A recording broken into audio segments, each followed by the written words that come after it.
Good evening. I would like to call the November the 14th, 2023 Board of Education meeting to order. I would like for Board Member Bellamy Small, if you would please lead us in the Pledge of Allegiance in a moment of silence. Board Member Napper, thank you. Thank you.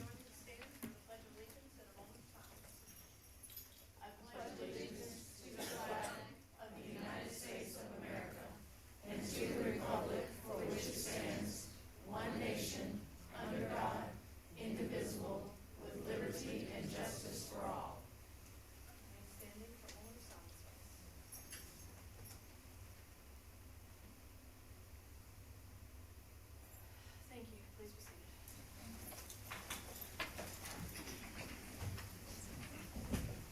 Thank you. We will begin tonight's meeting by recognizing the volunteer of the month of November. Would Ms. Jennifer Lambert please come to the podium at this time?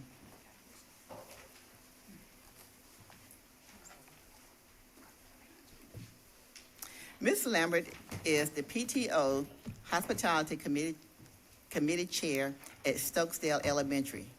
While juggling her family life, working, taking care of 3 kids, and leading events at Stokesdale Elementary this year, she has brought the school, parents, and community together to build a culture of positivity and support.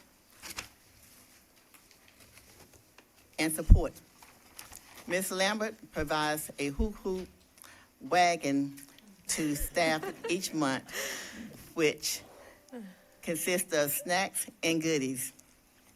Ms. Lambert is in charge of kindergarten night each year, which allows rising kindergarten parents to tour the school and hear from teachers on how to prepare their children for kindergarten.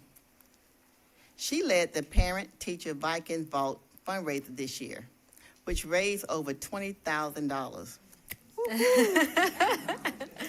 I can't say enough about Ms. Lambert and how Stokesdale is so thankful and appreciative of all that she does for the students and staff at Stokesdale Elementary.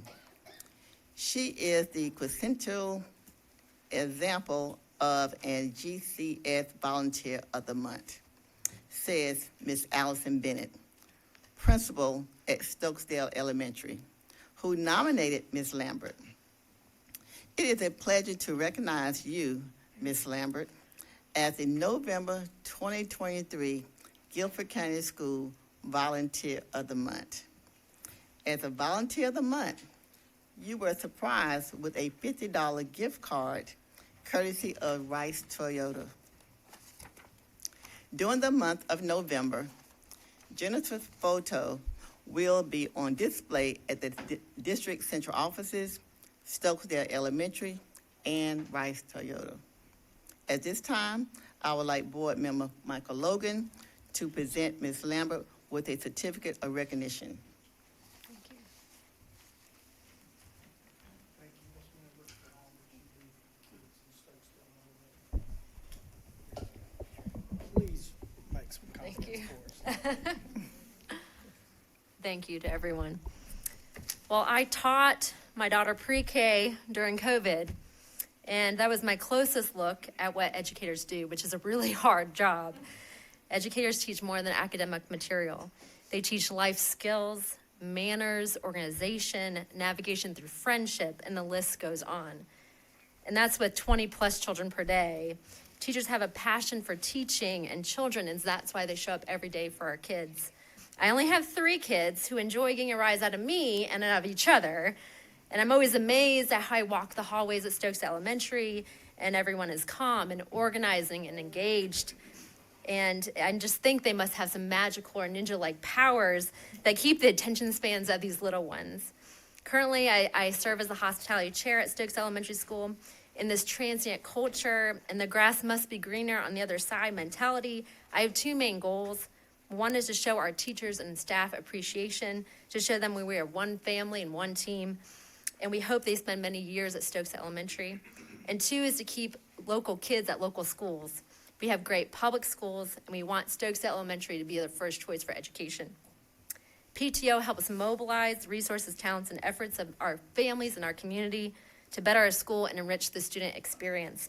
Most recently, as you mentioned, we had our Viking Vault fundraiser. We raised over $20,000, and I helped coordinate these celebrations for our fundraiser, including sliming the PE teacher, water blooming, and duct taping the vice principal, and pieing the principal, Miss Bennett. Luckily, they all agreed happily, I think, and I'm so lucky that they engaged in the fun with our students.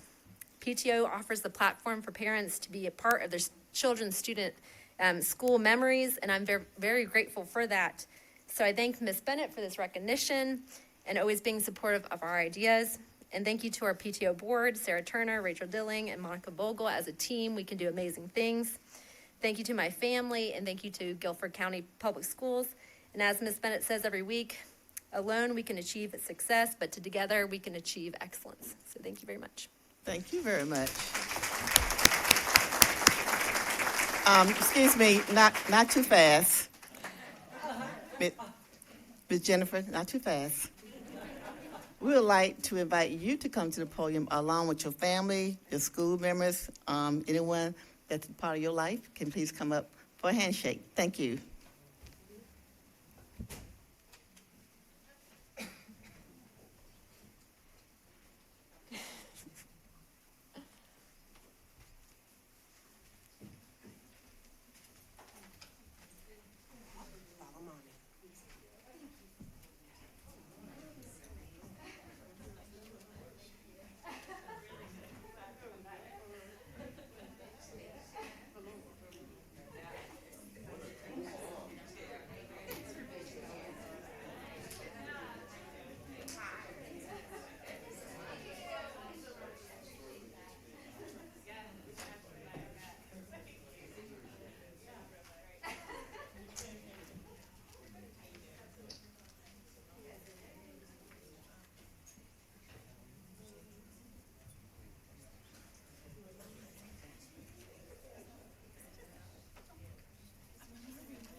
Thank you so much.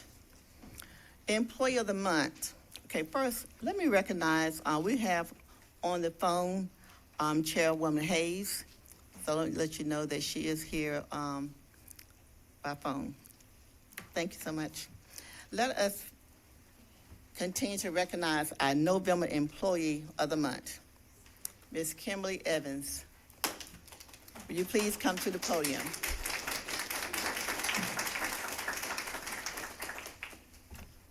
It started with us.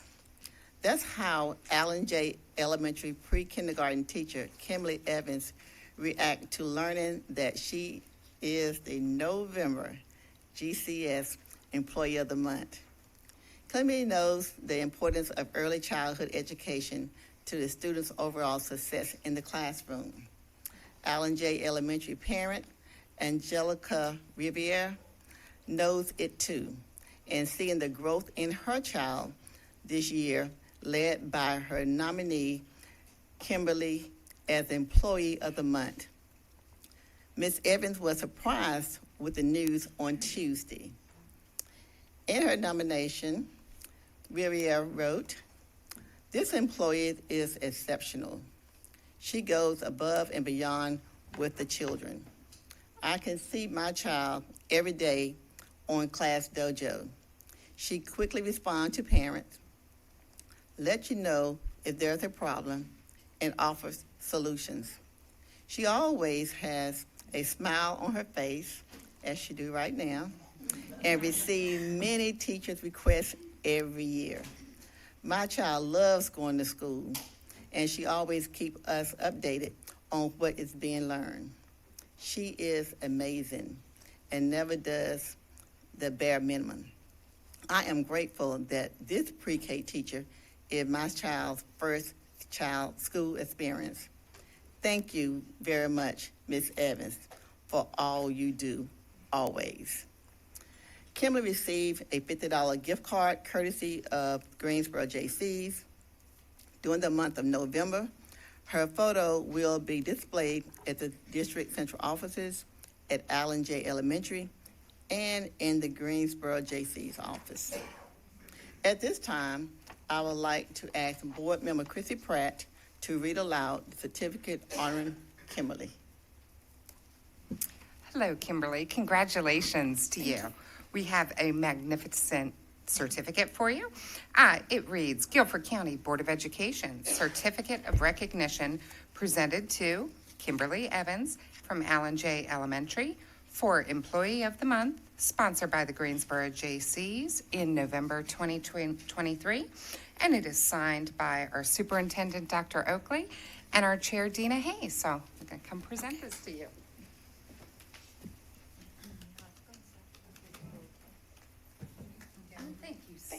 Thank you so much for all you do for our kids. It's wonderful. Thank you. And would you like to say a few words? I would like to thank everyone here today. I thought about what I would say when I come here today. I thought about, should I write it down? Should I put it in my phone? But it's so busy in pre-K land. The little ones keep you so busy from the moment when they come in till they leave the door. I was like, I'm not going to stress about it.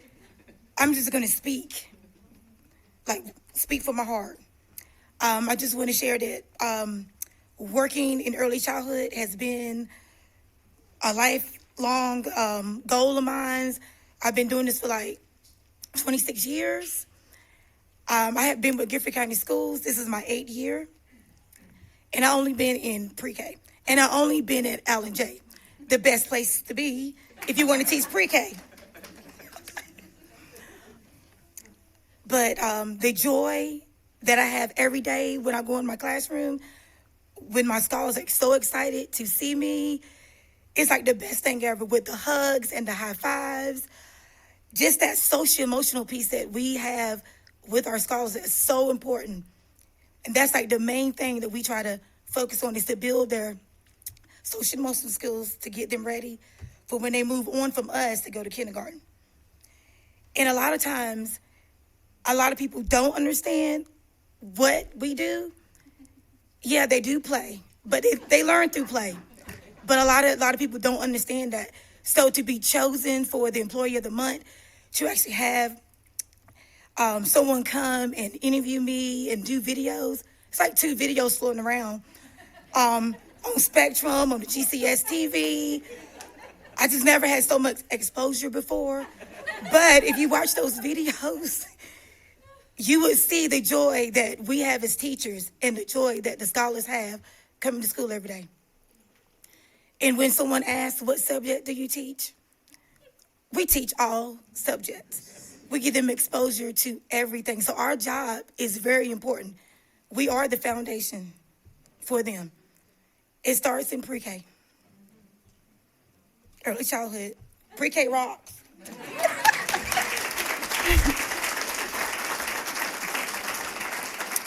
Thank you so much. We would like for your family, your school family, anyone that you have it with you, to please come up for a handshake.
Thank you so very much. Now we are ready for public comments. The rules for public comments are, you have 3 minutes to make your comment. When you see the yellow light, that means you have 15 seconds left, and you should begin wrapping up your comments. A red light will appear once your 3 minutes is up. Please begin your comments by stating your name and address. This will not count against your 3 minutes. Please refrain from identifying any students or staff members by name. If you have a concern or an issue with a staff member or a student, a member of the leadership team will be here to speak to you directly. And we'll start off with, our first one is Lexis Lynch, followed by Everica Karthik.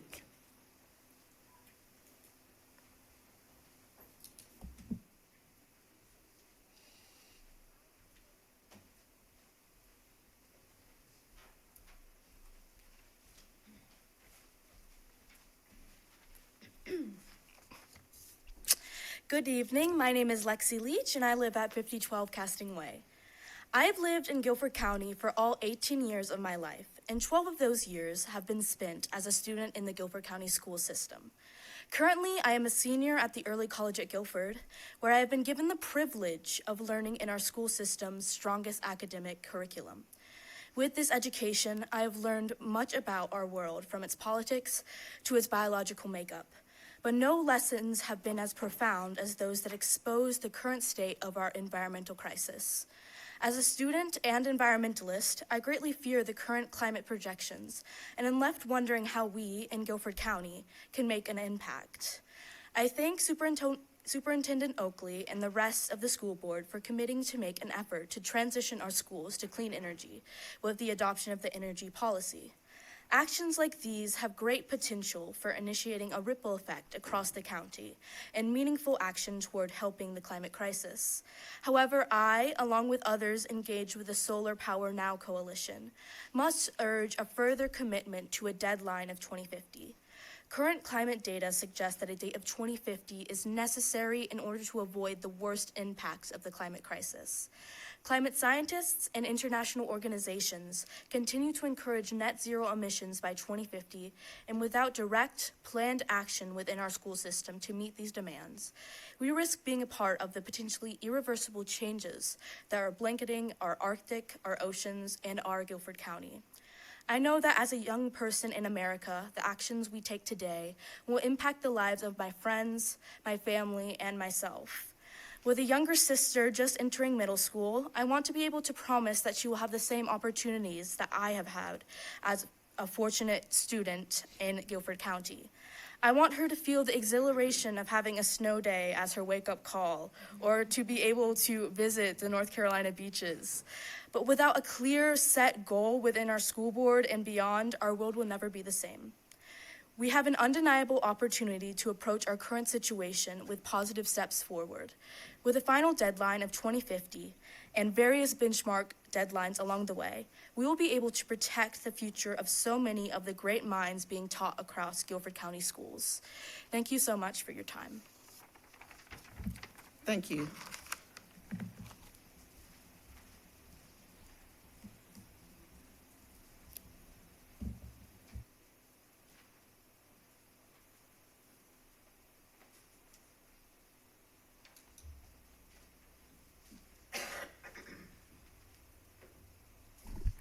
Good evening. My name is Edvika Karthik, and I live at 2409 Downing Court.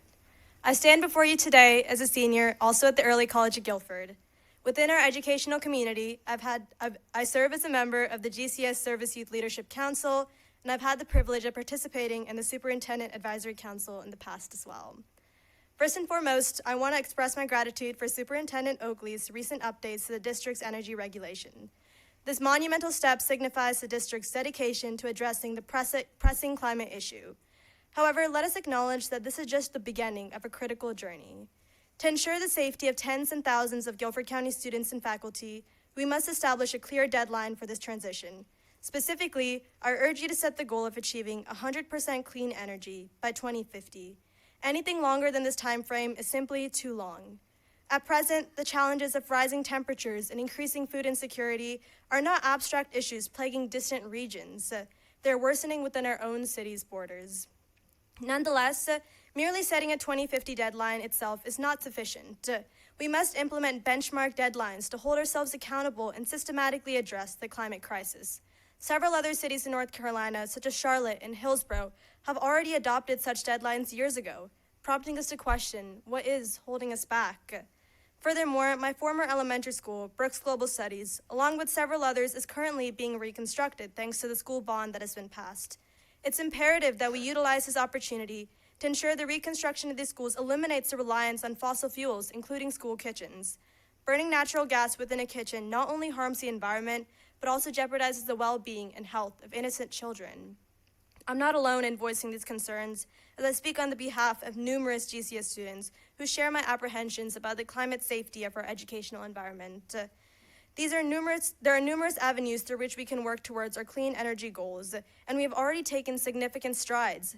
However, the true impact of our actions will only be realized if we commit to achieving 100% clean energy by 2050 and begin formulating our plans accordingly. Thank you for your time. Next, we'll have Timothy Letterman, followed by Tom Guthrie.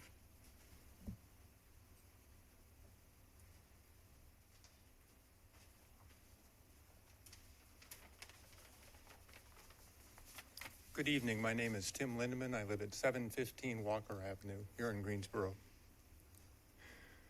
Both my wife and I have been very lucky enough to have been educators our entire lives. We both are retired music professors, my wife at UNCG, me at Guilford College. The last time I spoke with this body, I was supporting a proposal to add an arts component to the open classroom magnet school at Peeler. I believe we worked with Ms. Hayes at that time, and we succeeded with that proposal. We have always been supporters of public education, and both our daughters attended Peeler, and then the older went to Kaiser, and then to Weber Academy. Our younger daughter, after finishing Peeler, went to the academy at Lincoln, and then to Early College. They both received outstanding educations, as did their friends, and from those schools, and both went on to graduate from college. I want to add that we have been pleased with the integrity displayed by this board in terms of their commitment to the teachers and in trying to keep the board free of politics. We are especially pleased to hear the board's recent commitment to transitioning to 100% clean energy. I'm here to encourage you to add a deadline, like many people already have, say the year 2050, as suggested by the Greensboro Solar Power Now Coalition. When we retired, we considered ways that we could help to improve the quality of life for people and the environment, both locally, regionally, nationally, and globally. One of the first things we did was decide to install solar panels in our house. Several churches in Greensboro have already installed solar panels, including New Garden Friends Meeting, which is where we are members. It seems very likely that we will not live long enough to break even with this cost of mounting those solar panels in energy savings. But that was not the point for us. We bought the panels as a testimony to what we believe in making a cleaner world with a smaller footprint in the environment. I would encourage you as a board to make a similar statement towards a more healthy world by adding a deadline of 2050 to your transition plans to 100% clean energy and lay out your plans to reach that goal. Thank you for providing me this forum. Thank you.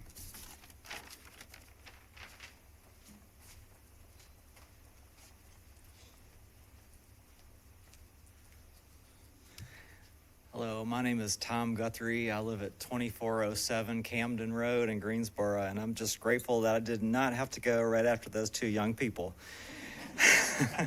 Thank you, Tim. I've got two kids at Lindley Elementary, and they've had fantastic experiences there. One's in kindergarten, one's in second grade. We're so grateful for the teachers there, and I'm so grateful for the work that y'all are doing. Y'all are all working under difficult circumstances, so thank you. Lindley Elementary is in line to be renovated, and I'll tell you that it's much needed. So I hope that you will keep that project moving along. I would love to see my daughter graduate from Lindley in a safe and functional building. I'm also here tonight to thank you for your commitments to renewable energy, and I also urge you to commit to making a transition to 100% renewable energy by 2050.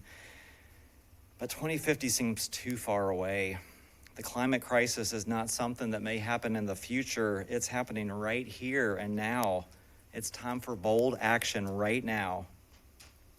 Do not let yourselves feel powerless. You have a great deal of power and you are leaders. It's true, we all rely on Duke Energy for our power, and where the school system's energy comes from may seem totally beyond your control. But we need large institutional players like Guilford County Schools to throw their weight behind renewable energy in order to push Duke to transition or else to get out of the way. The young people leading the climate movement are rightly asking big questions about education. What's the point of education if adults don't tell the truth about what's happening? If they don't take responsibility? We say education prepares students for the future, but what's the point if that future is unlivable? There are lots of ways to prepare our young people for a future shaped by the climate crisis. Modeling a rapid transition to renewable energy, building and renovating buildings to maximize energy conservation, teaching kids about what's happening and empowering them to become climate leaders. Another reason we need you to take action is that this is a justice issue. Extracting and burning fossil fuels disproportionately hurts poor communities and communities of color. It is not right that communities of color, poor people, and women are already affected most by worsening floods, droughts, fires, storms, and other disasters. Burning fossil fuels results in human deaths and human suffering. When we transition to renewable energy, we honor and protect life. Let us teach our kids it's not okay to hurt someone, even if they live somewhere else and don't look like you. That's not okay. You have the power to send a message to our kids. We take responsibility for our actions, and we're doing everything we can to protect our future. Thank you. Next, we have Luke Logan, followed by Sherry Pikett.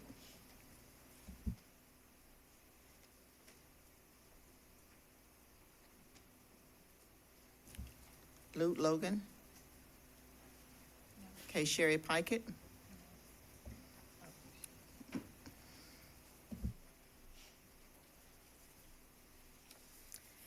Good evening. I'm Cherry Pikett. I live on Robinson Road in Summerfield. And I have a list here of the Office of DEI, Diversity, Equity, and Inclusion. It's a glossary of terms that I found on the GCS website. It was about 6 months ago, I believe. And I am going to read some of the words from those terms and from the definitions. Racism, anti-racist, intersectionality, bias, colorblind racism, culturally responsive teaching, unconsciously, consciously, people of color, privilege, systemic, white supremacy, white dominant, racial, slavery, oppression, structural racism, equity lens, colonization, slavery, groups, racism, hidden curriculum, white, black, incarceration, racial, exploitation, abuse, gender, certain groups, sexual orientation. Those words are very negative, and I would wonder if they resonate better together. Or do they create more division, hate, and anger? No wonder there is more violence, disrespect, and emotional instability with our children. You're spending millions of dollars creating more mental angst while at the same time spending millions supposedly correcting it. If you have to have an office for something, why not one that uses positive words with real meanings that would truly make better together better for adults and children, such as individuality, responsibility, love, peace, excellence, forgiveness, patience, uniqueness, right and wrong, debates, welcomed opinions, honesty, kindness, self-control, abstinence, hope, forgiveness, tenacity, courage, discipline, humbleness, and success. And as former board member Pat Tillman once said, that we could encourage the children to study first, graduate, get a job second, marriage third, and children fourth, in that order. In the Bible, 1 Samuel 16:7 says, "The Lord does not look at the things that people look at. People look at the outward appearance, but the Lord looks at the heart." Thanks. Thank you. Maria Adams, followed by Sam Cook.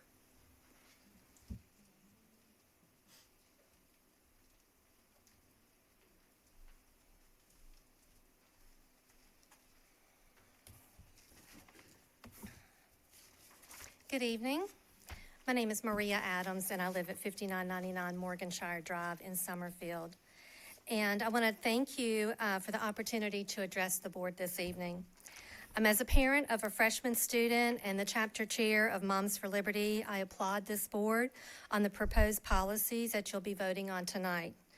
Many of the items in these policies are beneficial to all stakeholders, and if time permits, I'd like to highlight one or two. But there is one section that many parents are concerned about.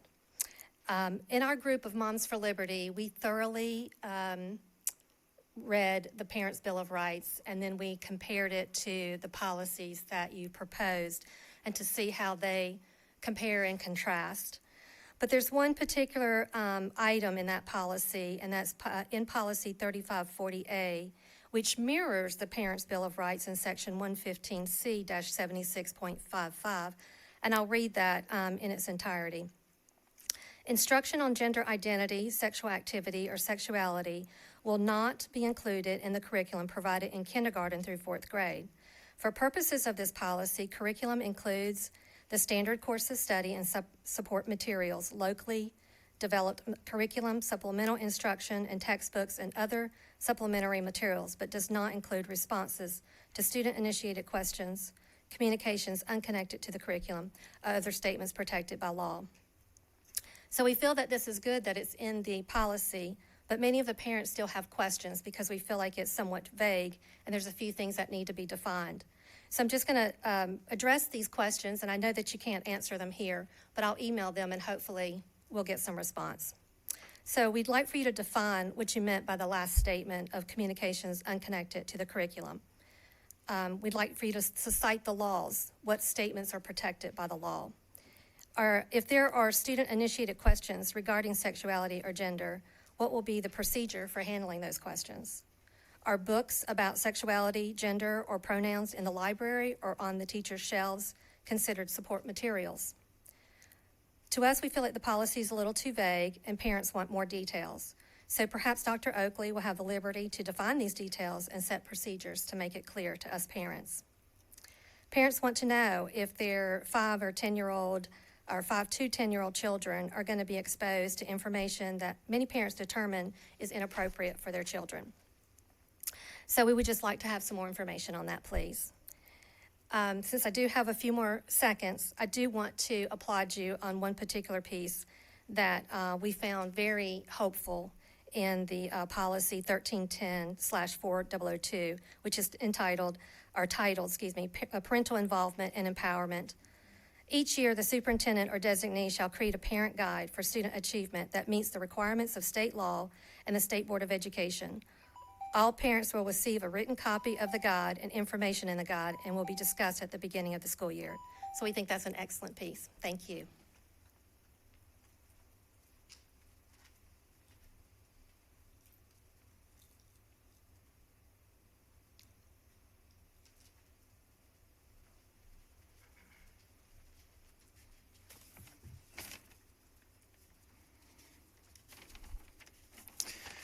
My name is Sam Cook, residing at 2015 Wright Avenue here in Greensboro. Good evening. Tonight I present a petition signed by over 800 people and counting, requesting that with the exceptions of the later facility additions, that Lindley Elementary School's historic 1928 building and as much of the open, natural spaces of the campus be preserved. SHP, the firm GCS has contracted with to possibly design and rebuild Lindley, has concluded that the historic 1928 building does not fit into their cookie-cutter design of a suburban one-story elementary school on 20 acres of land following North Carolina DPI models. The report from SHP was not surprising, as SHP benefits financially from raising the existing building and completely rebuilding it with as little effort in respect to modifying designs. Brand new state-of-the-art buildings do not promise or ensure excellence. Look no further than the classroom trailers at the early college at Guilford. The teachers and students at this school are learning in what many agree are substandard educational facilities. And yet, this program is the #1 high school in GCS and in North Carolina. Going forward, with respect to Lindley, GCS should enlist an architectural and engineering team that has extensive experience in adaptive reuse of historic buildings and conduct a comprehensive analysis of the site. The scope should be on reusing the original 1928 building along with new structures to support the student population, which exists in an urban environment between two historic neighborhoods with homes from the 1920s.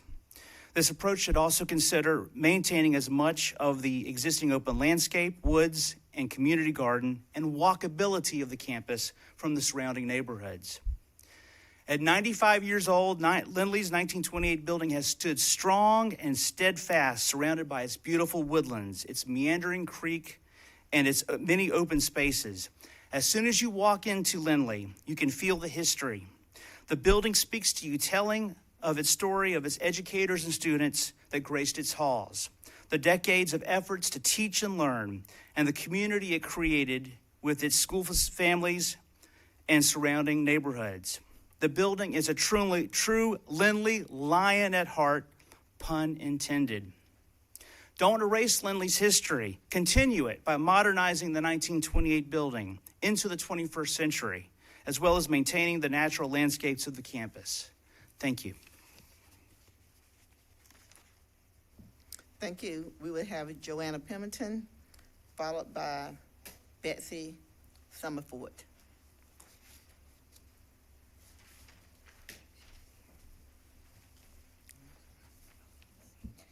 Hello, my name is Joanna Pendleton. I live at 4003 Coltswood Drive in Greensboro. I'm speaking tonight as a parent of 3 GCS students, a GCS school librarian, a member of Public School Strong, and the president of the Guilford County Association of Educators, our public school workers union. As many of you know, last week, about 100 public school workers from our union, GCAE, rallied just outside this building for our students' freedom to learn. We stood together because our schools are in crisis. And if we allow the North Carolina General Assembly's attacks on our kids' freedom to learn to continue, it will only get worse. In Guilford County, we are a community that loves our public schools and believes that every child, regardless of race, class, gender, or ability, deserves a great public school education. In the last few years, Guilford County has made historic and heroic attempts to mitigate the harm caused by budget cuts from Raleigh. As a community, we came together to pass the largest bond in our history and in our state's history to rescue our neglected school buildings from disrepair. Our local government has scraped together millions of dollars to supplement the state's abysmal pay to school workers to try to stop the bleeding, as our teachers, bus drivers, custodians, and other school workers leave this profession for better pay and working conditions elsewhere. As our staff and students can tell you, these improvements to pay and working conditions are appreciated. Thank you. But all of us here also know that it's not enough, and the blame lies with our state government. This fall, public school workers in GCAE have fought to close the loop on our spring campaign. You, as our Board of Education, along with our Board of County Commissioners, committed to and funded a new and improved classified pay scale, as well as a bonus for certified staff. Thank you for taking steps to defend and transform our schools in Guilford County and for standing with us against the attacks from the NCGA. In our Freedom to Learn petition, we've also petitioned you to adopt a resolution declaring two things. First, that our public schools are facing a crisis because of bad legislation and underfunding from the North Carolina General Assembly. Second, that we are asking the Board of County Commissioners, our local public school funding body, to commit to keeping public dollars in public schools. The NCGA passed legislation that allows our local commissioners to redirect public dollars towards charter schools, further weakening our public schools and siphoning money to privatizers. We want our Board of Education and Board of County Commissioners to commit to keeping public dollars in public schools. A resolution reflecting these two declarations is on the agenda this evening.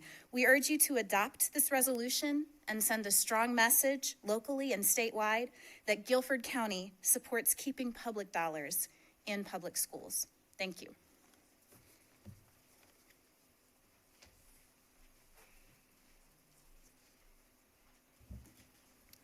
Ms. Betsy Summerfoot, followed by James Morris, followed by Stephanie Adams.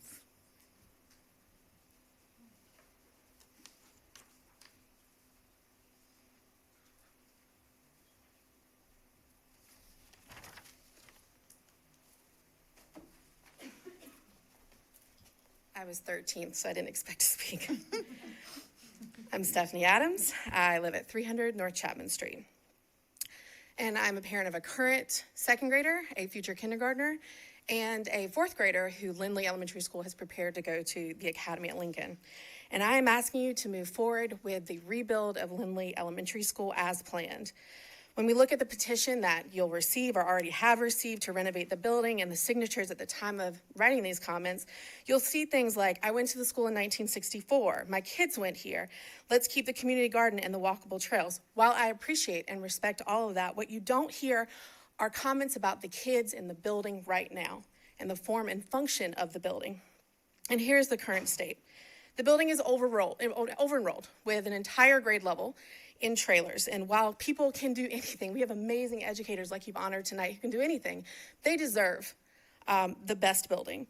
Classrooms are too small. Kids are crowded into spaces that do not meet today's standards. There's no real gym for kids to play in, to learn, to really even get a good sprint in. And the building's out of code by the criteria that you've had your contractors go out and see. Furthermore, I have concerns about the representation of the signatures on that petition with a concentration in the walkable neighborhood, which is not representative of the entire school population. Ask yourself, how many of these signees have students in the building right now? Is the petition in Spanish or Arabic, two of the languages that our Lindley families speak?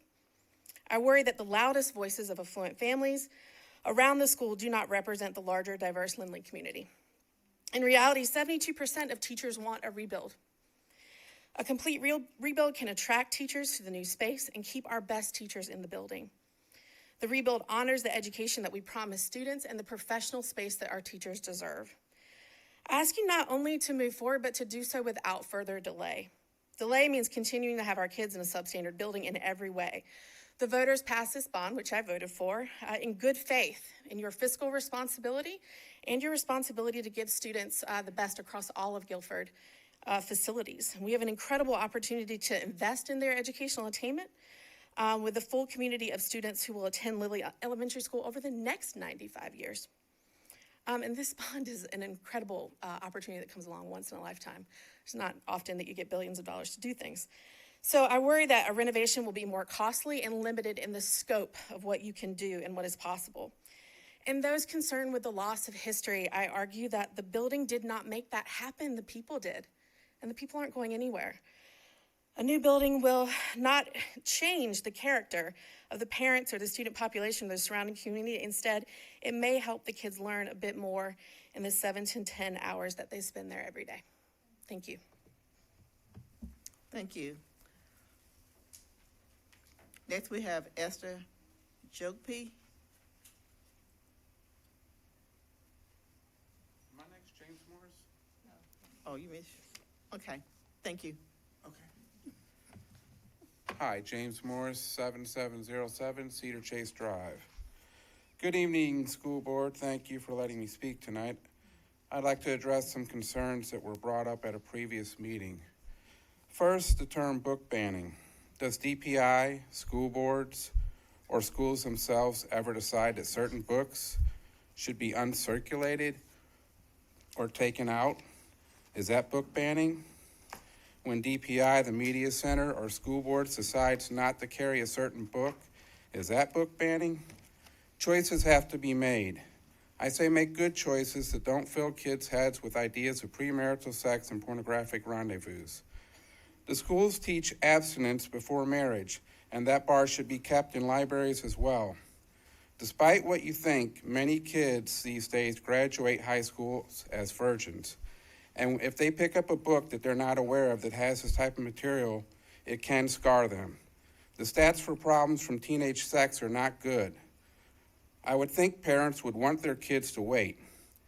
Kids pick up on what's being seen as acceptable from their school, and if the schools have books with multiple partners and bathroom escapades, as seen in some ELA books and library books, the kids think the school condones that with their stamp of approval.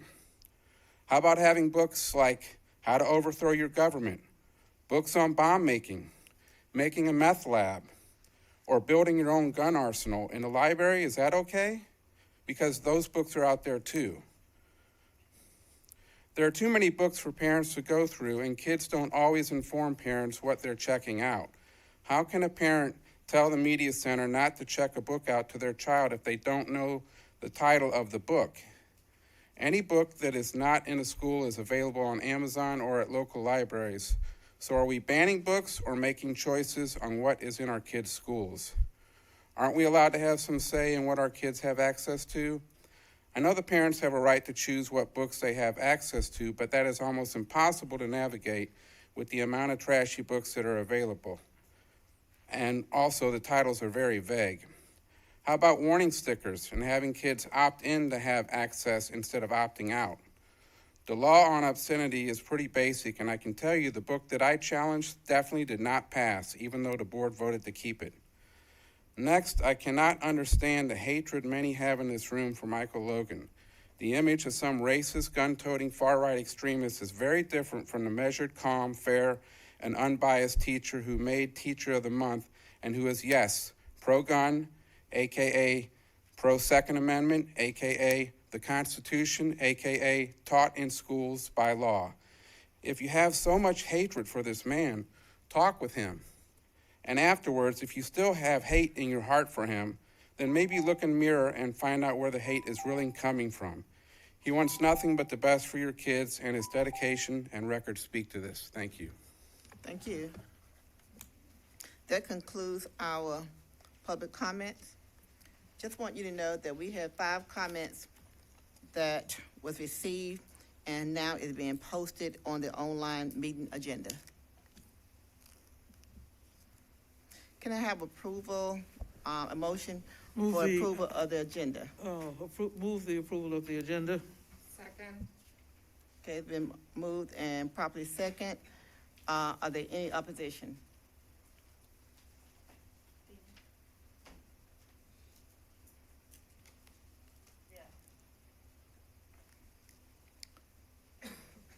Okay, thank you.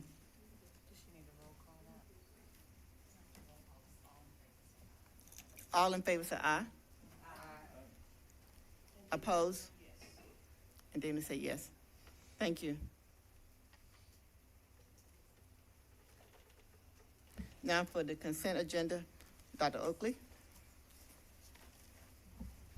Good evening, Madam Chair, Vice Chair, and members of the board. This evening's consent agenda includes the following items: approval of October 23 meeting minutes, personnel action report, approval of school improvement plans, change order to the contractual agreement with H.M. Kern Corporation for construction services for the Smith High School Career and Technical Education Project, the City of Greensboro acquisition of temporary construction easement and permanent right-of-way affecting the Vandalia Elementary School campus, and the distribution request of public school building repair and renovation fund. This concludes tonight's consent agenda for your consideration. Move the consent agenda.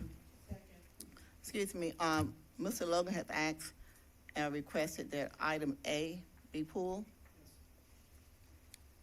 So we will vote on item B through F. Belly Small, Yes.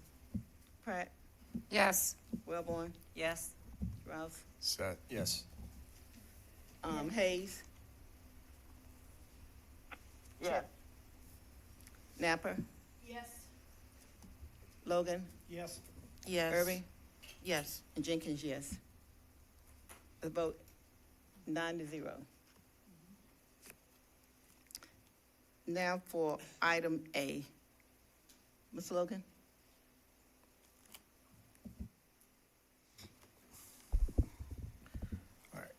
On item 8, on the minutes, I had one question where Attorney Wilson, on page 3, second paragraph, Attorney Wilson replied that the minutes are meant to reflect what occurred and was stated in the meeting. Board members requested revisions would not be appropriate.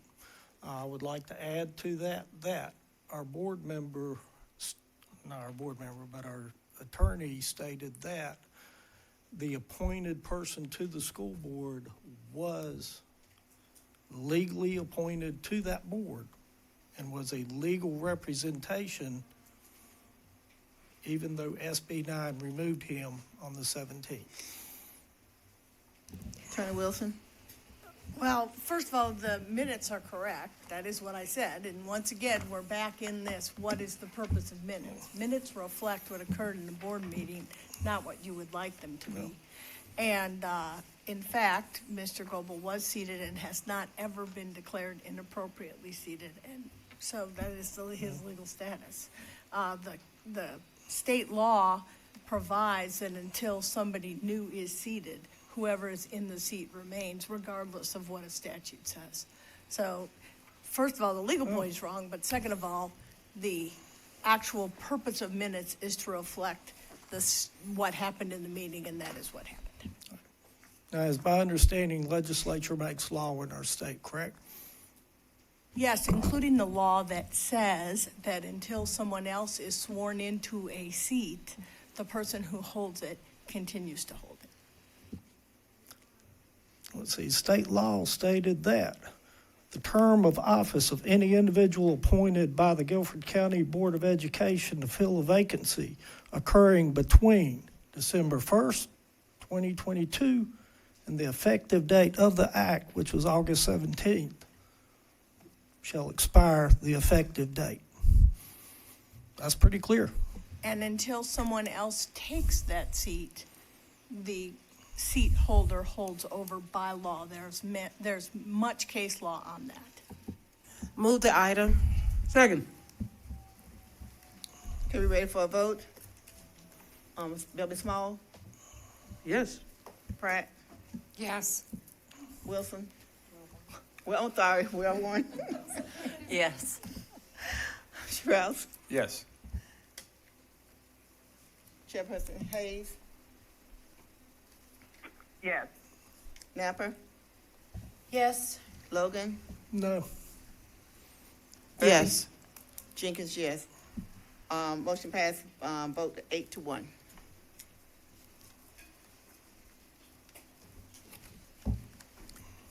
Now we'll have the comments from the chair. I would like to read this on behalf of Chairman Hayes. Good evening.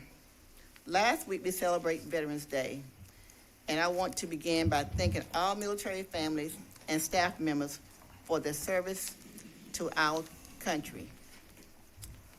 Each of our 7 JROTC programs participated in the City of Greensboro Veterans Day Parade on Saturday. And earlier today, Northwest High School hosted a special guest B. Frank Grant III to speak to our students during their Learning Hub session. Mr. Grant is a Vietnam veteran who has 2 Purple Hearts and a Bronze Star. On October the 30th, I had the privilege of speaking during the Peck Elementary Topping Out ceremony. It has been an honor to see that building take shape and become one of the first buildings to near completion using the 2020 bond dollars. I look forward to the day when our students and families can enjoy their new space. Congratulations to Christina Lauder, chorus teacher at Southwest Middle School, who was named the North Carolina Middle School Choir Teacher of the Year by her peers and in North Carolina Music Educators Association. You may recall that Southwest Middle Chorus combined with Southwest High Chorus sang the closing song at the Better Together Strategic Direction event at Tanger Center in May, and they did a fantastic job. Guilford Apprentice Partners, also known as GAP, will host a community night on Tuesday, November 16th from 6 p.m. to 8 p.m. at the Terrace, which is a part of Greensboro Coliseum Complex. The GAP program offers students the opportunity to apprentice while in high school, earn competitive wages, and an associate degree from Guilford Technical Community College. Learn more about the GAPNC.org. Last week, the National School Psychology Week, which everybody celebrated the theme, Let's Grow Together. More than 50 schools, psychologists statewide, district-wide, work with students individually and in group setting to support their academic achievement and social emotional well-being. Their specialized skills are invaluable to the district, and we appreciate them all year long. Finally, congratulations to Board Member Diane T. Beverly Small, who was selected to serve on the Board of Directors for the North Carolina School Board Association. She will be sworn in tomorrow during the School Board Association Conference. Thank you very much. This concludes Dr. Ms. Hayes' remarks. I will turn it over to Dr. Oakley. Good evening. This week is American Education Week, and we are proud to celebrate our public school community as we work together for safe, just, and equitable schools. And particularly, we want to celebrate families, education support professionals, substitutes, and all our staff for the important roles they play in our schools. Please join me in thanking everyone for their dedication to our students. November is also Family Engagement Month, and this week, Guilford Parent Academy is encouraging families to spend time volunteering together. Visit volunteercentertriad.org to find opportunities to give back to your community. In addition, Guilford Parent Academy will host a free community event on Tuesday, November 28th at noon or 6 p.m. to help parents include social and emotional learning strategies at home. Sign up at gcsnc.com/Parent Academy. We also recognize Native American Heritage Month in November, and the community is invited to join us at a Native American Heritage Month celebration on Wednesday, November 29th from 6 to 8 p.m. at Western Middle.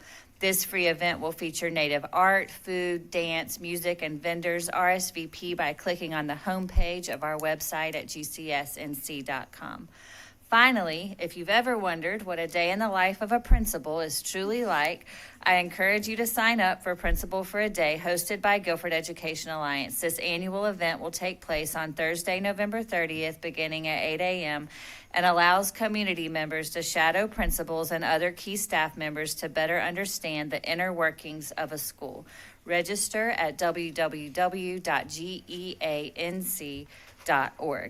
Thank you. This now concludes my remarks, and I'll turn it to Dr. Monk, who's going to provide a report on the opening of new schools.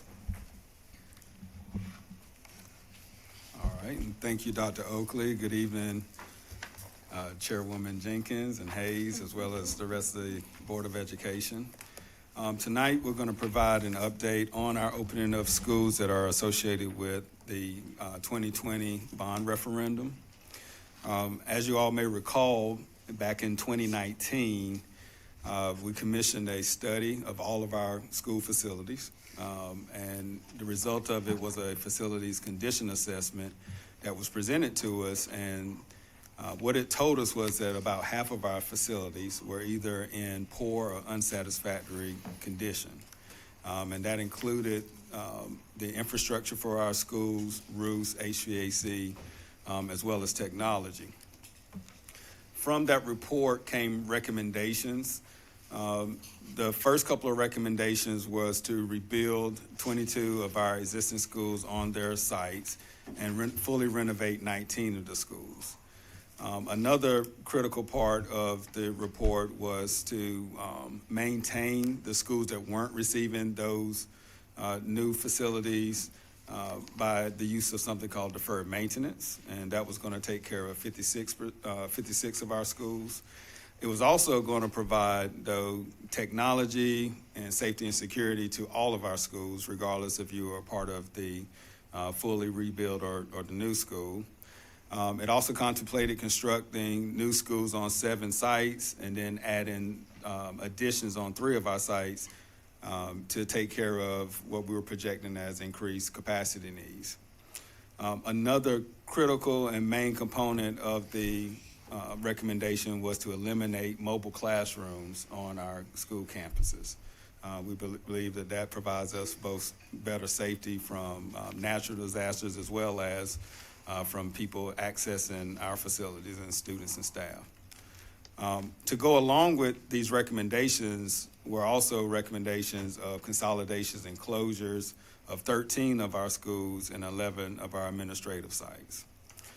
At the time of these recommendations, we estimated that it was going to cost us $2.6 billion, $800 million of which would have been towards the deferred maintenance, and that it would take us a span of about 10 to 15 years to complete. Here you will see the list of 22 schools that were contemplated being rebuilt on the existing sites. Currently under construction, we have Brooks Global Studies, Claxton, Faust, Kaiser, and Peck. It also had 19 schools that were going to be fully renovated, one of which is the Irwin Montessori School at the Archer Elementary site. And here is a list of the 56 schools that, again, were not going to receive full renovation or rebuilds, but we needed to put towards deferred maintenance site for those safety and security measures, technology, as well as making sure that we kept our infrastructure like roofing and HVAC up to date. And all of this is a part of what was included from the 2019 Facilities Master Plan. We also had 7 new school sites that we were looking at, one of which is the new K-8 in the Southwest High School area, now is known as the Katherine Johnson K-8 school, and the board has purchased that property. We're currently in the process of identifying land for the replacement of the Northwest Middle School property. There was a plan to have a aviation high school magnet. Guilford Technical Community College is also having an aviation building program, and so in discussions with them and the county, we decided that it's probably better, efficient for all in the county, since the county is funding both organizations, if we work together to see if we could do that academy together. And then we had the Hampton Pillar site. We ended up demolishing the Pillar building that was destroyed by the tornado, and we plan to build the performing arts magnet on that site. At the time of the report, we were going to replace both Southern and Sumner with a new elementary site, but since that time, Sumner has been added to the list of rebuild schools, and we're only going to close Southern Elementary School and then divide its boundary between the rebuild of Allen J. Elementary School and the Sumner Elementary School. So here are the properties that we have closed thus far. The Hampton Elementary School, which was also damaged by the tornado, has been since given to the city of Greensboro. The Irwin Montessori site, the Board of Education voted a month or so ago to sell that property to the Board of County Commissioners, and we're currently in that process. Scale Greensboro Twilight, the Twilight program is no longer in existence, but the Scale Greensboro program is now located at our McKeever site. And as I spoke to before, while the Peeler School is closed, we plan to use that property for the new Performing Arts School. So we were fortunate to receive voter support for this historic $2 billion bond referendum, which was very close to what we said that we needed at the time. However, given the pandemic that happened in between the time that we developed the recommendations for the bond program and now, we have seen labor shortages, supply chain challenges, as well as really unprecedented economic growth in this area. Towards the east of the county, we have the distribution center that has since been built after this recommendation was done. We know that Toyota will soon be here in the southeastern part of the county. I think at one point they were estimating that construction to be $3 billion. I think they're up to $8 billion now that we saw in the news reports. And all of this has actually spurred a lot of housing development, which has taken away from the construction labor force that would normally go towards these commercial facilities to build those residential developments. And so all of that had an impact on our ability to move forward as fast as we wanted, but it also had an impact on how much these projects ultimately cost. So let's talk a little bit about the ones that we were able to get going from the 2020 bond referendum. Here you can see the first 5 projects that are scheduled to be occupied during the 2024-2025 school year. Claxton is a project that we'll be occupying in August of 2024. It is a replacement school for an attendance boundary. It's not a magnet or anything like that, nor is it a part of a consolidation plan. We also have Fowles, Brooks Glover, Kaiser, and Peck, all of which are under construction now. But given the time that their contractual dates of completion they are a little too close, in the case of a couple of them, to the start of school, to risk trying to start school in August. And then the other ones actually have contractual completion dates after the August date. And so we plan to actually occupy those facilities in January of 2025.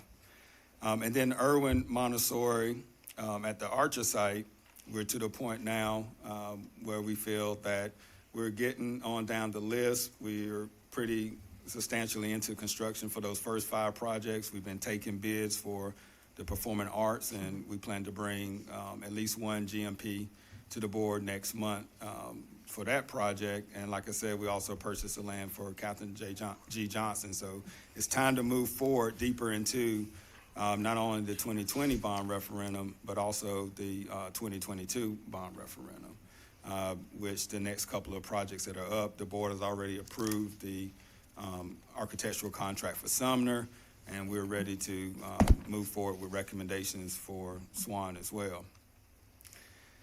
And so in order to prep for those projects that are going to be occupied next school year, it is time for us to make some boundary changes. Here you'll see the Smith High School feeder. It's shaded in blue. It has 9 elementary schools that are a part of that feeder zone. Alderman is the one outlier that goes to Western Gifford Middle School before it comes back into the Smith feeder zone. But all the rest of the schools either feed into Jackson Middle School for their middle school or Allen Middle School. And so as a part of our rationale for the recommendations that or the implementation of the recommendations that came forth from the 2019 plan, we want to, for those schools that are going to be opening up in January of 2025, to go ahead and have the students that are a part of the other consolidated boundaries to start school together and start to become one school community. And as a part of that, we are proposing that the Murphy Elementary School and Wiley Elementary School attendance zones become a part of the Peck Elementary attendance zone. As a part of the programmatic changes at Peck, it would also move from being a K-5 school to a K-8 school, where they would practice exponentiary learning. Everyone that lives in that attendance zone for K-5 will participate in the exponentiary learning program and curriculum. When students, though, matriculate from K-5 to 6-8, they will still feed into Jackson Middle School. All three of those schools, Murphy, Wiley, and Peck, currently feed into Jackson Middle School. They will continue to feed into Jackson Middle School as their attendance boundary, unless those families choose to attend the 6-8 portion of Peck for exponentiary learning. This is set up much like we have Johnson Global in Global Studies in High Point, where there's a boundary that's associated with the K-5 portion of the school, and then the 6-8 portion is solely choice. The other recommendation would be to consolidate the Archer and Faust attendance zones together. Faust will also have a choice program that's called Gaming and Robotics. All the students that live in the consolidated attendance zone will automatically participate in the Gaming and Robotics curriculum. And then Faust currently split fees into Allen and Jackson Middle School. That will continue to continue once these boundaries are merged together as well. This is a picture of what the new attendance zone would look like. The area that is outlined in blue would be the new Peck K-5 attendance zone for the expeditionary learning, and it would include Peck, Murphy, and Wiley. And then the area that is outlined in red would be the new Faust attendance zone, and that consolidates both Archer and Faust together.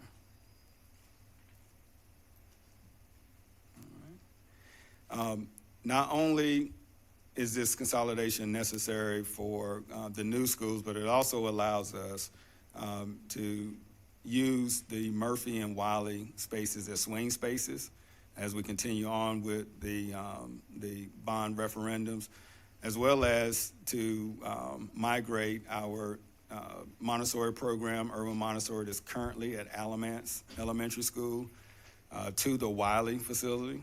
Since we've moved to Alamance, that program has not allowed to expand because we had to make sure that there was enough space for the students that live within the attendance zone at Alamance to attend.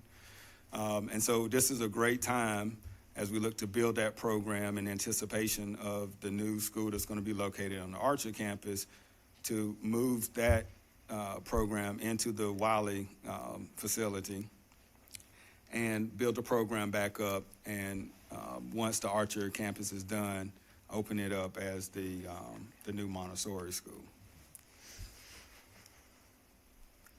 Beyond the elementary changes that we're looking at for the 2024-25 school year, we're also looking at boundary changes associated with the middle school, Swan Middle School. And you can see it there located between Kaiser, Mendenhall, Harrison, and Jackson. Swan has both an attendance boundary as well as two choice programs. I'm going to talk first about our proposed plan for the attendance boundary and then the choice programs. Currently, the Swan attendance boundary split fees into Page High School and the Grimsley High School. And our proposal is to draw lines that emulate that feed that's already occurring with the students that live in that boundary. So all the students that reside in the boundary outlined in orange, like I said, they currently feed into Page High School. And so now they would feed into Mendenhall and then into Page High School like others from Mendenhall do. And those that reside in the green area that's outlined would feed into Kaiser and then into Grimsley. All right. And then that boundary will permanently be dissolved. So the Swan would no longer have an attendance boundary. The new boundary for those who already feed into Page would be to Mendenhall. For those that feed into Grimsley would be into Kaiser. As it relates to the choice programs, I will start with the Spanish Immersion program first. Right now, that program is fed by the Jones Spanish Immersion program at Jones Elementary, and then the students ultimately finish out the program at Grimsley. And so our proposal would be that it would remain at Jones for K-5, and then for 6-8, it would be at Kaiser, and then they would finish out the program at Grimsley. For the STEM program at Swan, we recommend that that program be relocated to Hairston Middle. As we look to make sure that our families have a smooth continuum from K-12, regardless if it's via their attendance zone, which is based off of where they live, or their program of choice, we want to make sure that the path is clear and that it is accessible and near their homes. And so what this will allow us to do with two of our high school feeder patterns, both Smith and Dudley, is to allow the students to start in either Faust or Bluford. Faust will be the gaming and robotics, Bluford is the STEM. Feed into Harrison for the technology piece. And then ultimately, if you really like the robotics part of your elementary experience, then you'll go back to the Smith Academy Manufacturing Signature Academy that's currently under construction now. If technology is more your speed, or math and technology, maybe you go to Dudley to pick up those choice programs. And so tonight, we wanted to share as information with you what our recommendations was and our proposals. They include closing Archer, Murphy, Wiley, and Swan as they're currently constituted, and then reassigning the students that are associated with the elementary school to Peck and Faust, as I described previously, and the middle school students to Mendenhall and Kaiser. Again, this will allow us to repurpose Murphy and Wiley as swing spaces so that we can get started on some of the other renovation and addition projects that we have as a part of the bond referendum. And while we're not taking any action today, we did want to lift up the remainder of the process that we have to go with this. So there will be a public hearing associated with these closures on December the 12th. And then we would ask the board to take action on December the 12th regarding these recommendations. Just want to also remind everyone, as we continue to move forward with the bond referendum, we are looking at the 10-year enrollment projections. We haven't updated those since they were done back in 2018 as a part of the initial master plan. That's going to help us understand where our students currently live and where we're seeing growth or maybe retraction in student enrollment throughout our district. We're going to work to align those academic pathways, not only in those two areas that I just mentioned, but throughout the district, so that all of our families have those same types of options, and then aligning and integrating those academic programs with the rest of our capital improvement program. And so with that, I will open it up for any questions that you may have.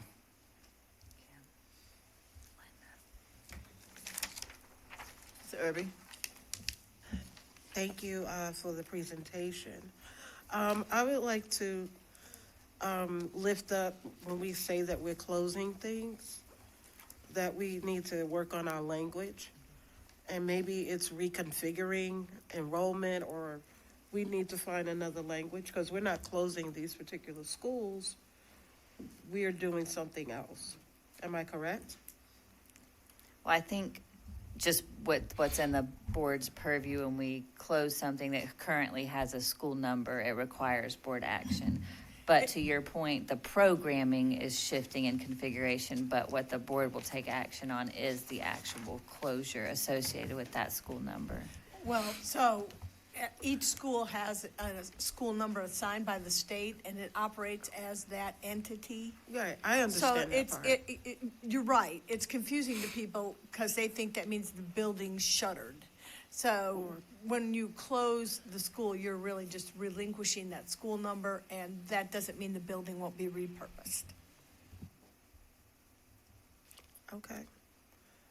How will this help with transportation?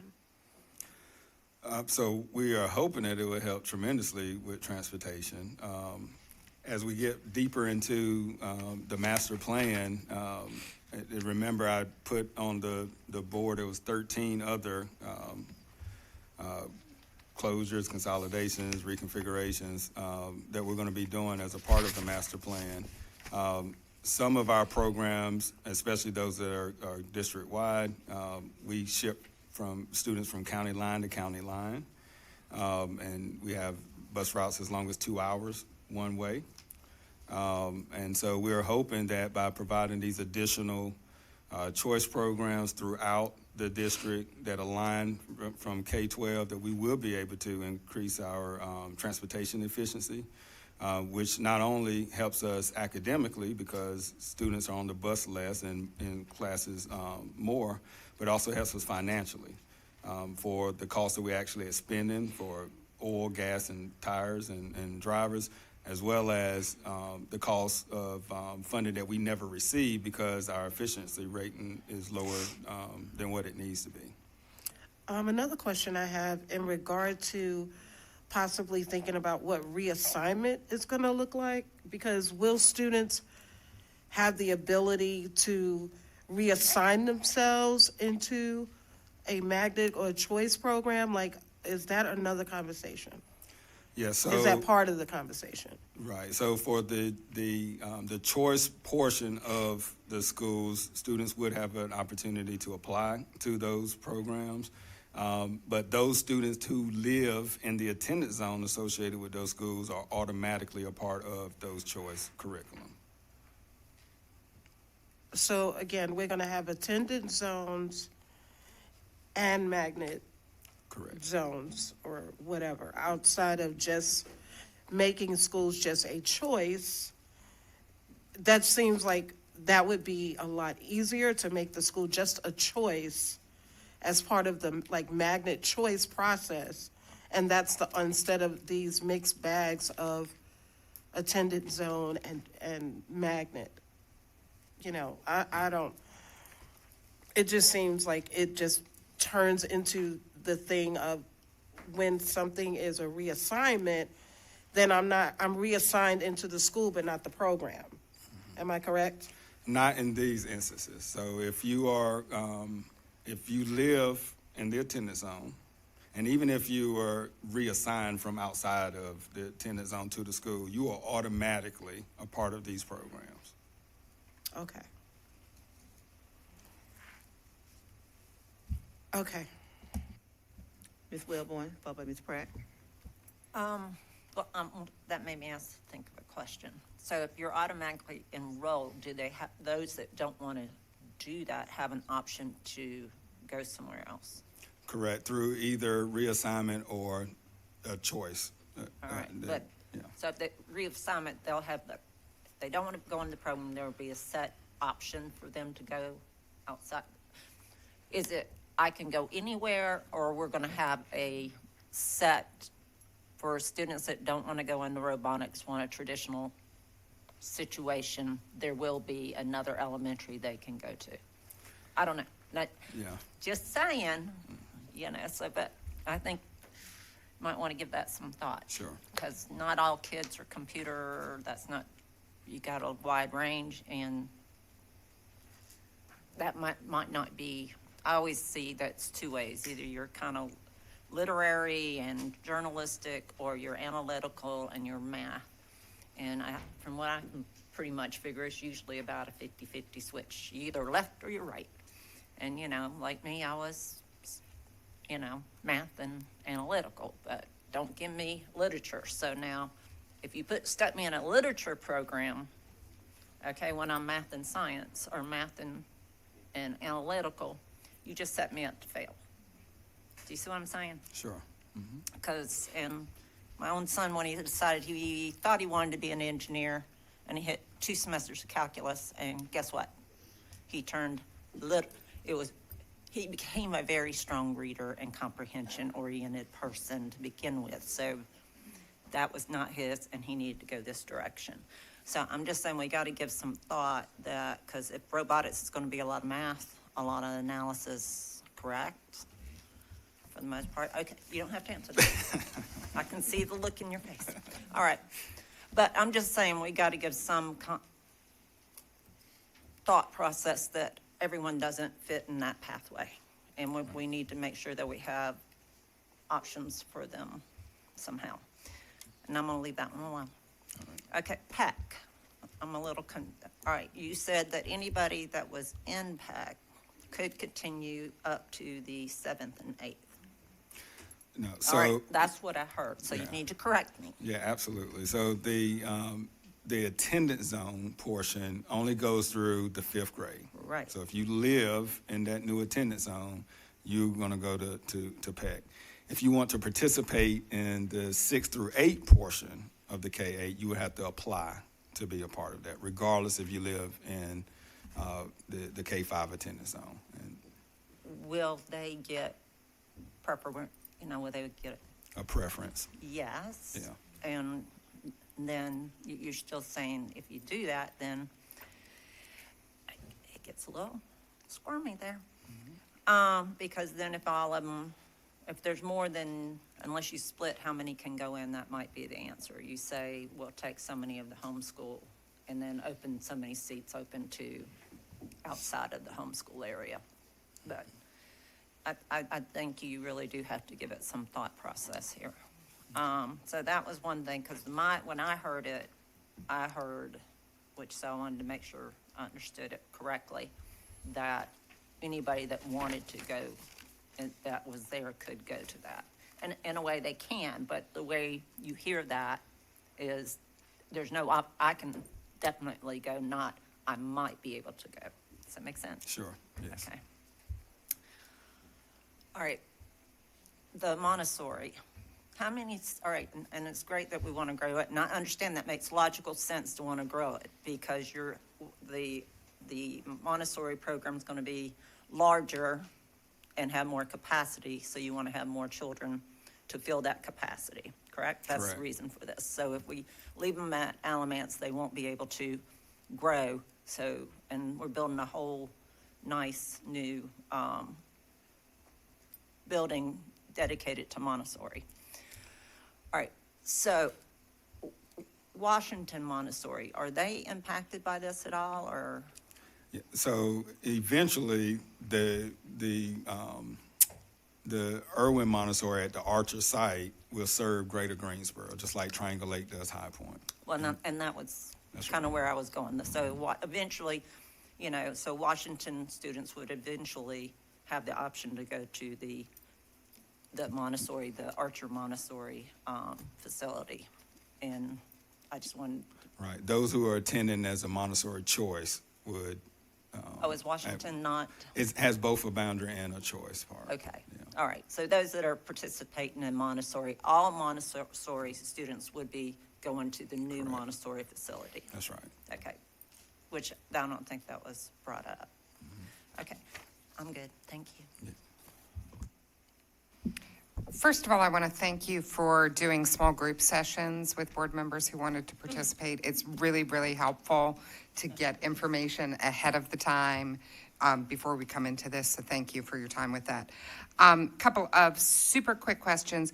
With the reassigning and juggling of kids around as all of this is happening, what kind of impact is there going to be to existing transportation that kids have? Are we still providing transportation to get kids to and from school? We are. Okay. And then my other thing was actually just, can we give a reminder about the magnet window and when that opens? I don't know the date off the top of my head, but if people want to take advantage of that, I think it's helpful to share. Yeah, I think the fair is the last week in January, and then the window opens the first week in February, which is exactly why it's important to do this now, so that people have all the facts going into that choice application period. Okay, that's all I had. Thank you so much. Great presentation. Board Member Irby, then Board Member Napper. Yeah, my question is, you said PEC is going to be K-5, the expeditionary learning, right? So it's K-8. It's but- a K-8, Yep, the but K-5. the K-5, but then students that want to continue with grades 6, 7, and 8 will have to apply. Yes, ma'am. Do we have enough seats for all of the fifth graders to stay and go to sixth grade?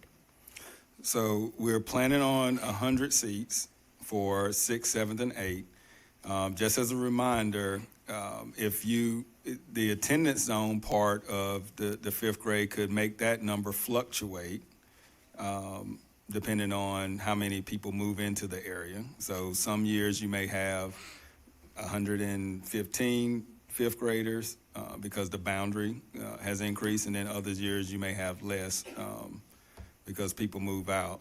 And so it has, the 6A is strictly choice, so it's going to be a set number of seats regardless of the number of fifth graders that are enrolled. This is what I don't understand with us. Why are we creating that havoc?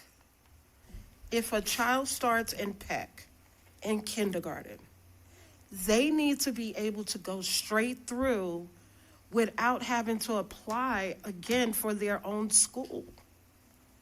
I don't understand these mixed bags, and I know we talked about it.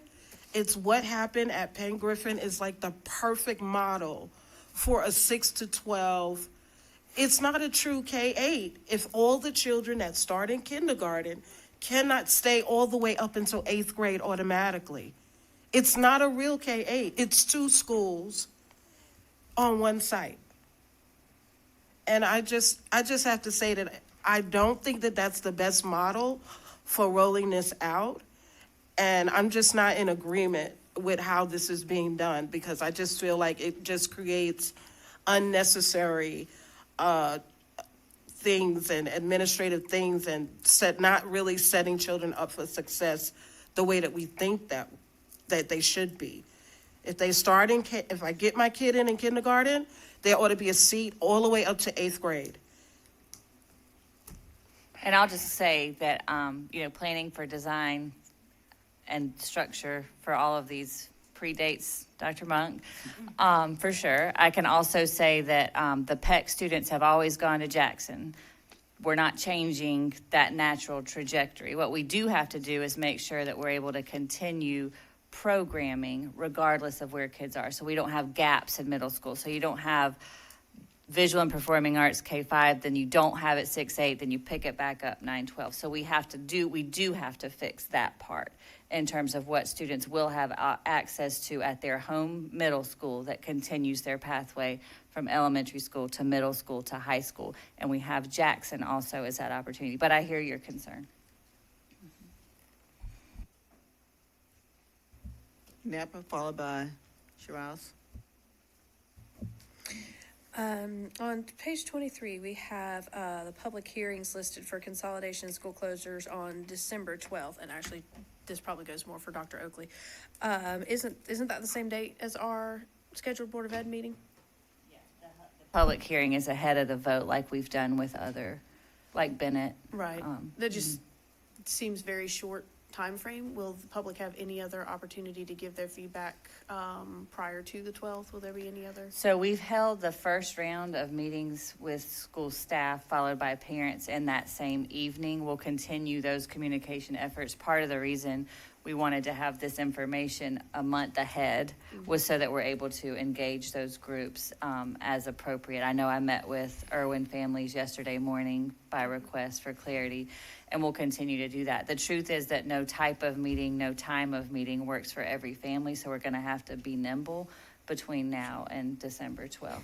And, if you need me to come to anything, I'm happy to do that. My concern is just if we're doing everything on the same day, I know that, as a parent, kids in school, if I'm trying to get to this meeting, get my thoughts coordinated, get a message to the board and all this kind of thing, that's just a real timetable. So I just want to make sure. Yeah, I think we were just also trying to be sensitive to both winter break and the magnet window opening.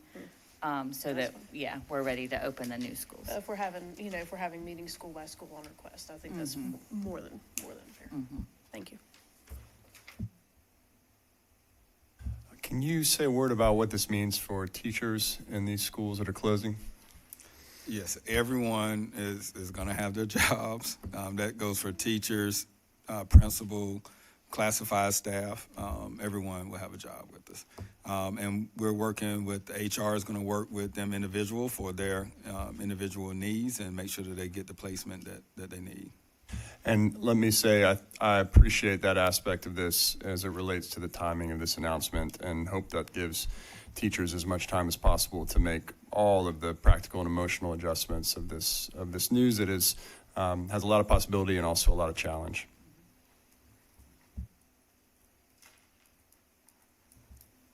Chairwoman Hayes, you have any questions? I do not, thank you. Thank you. Ms. Logan?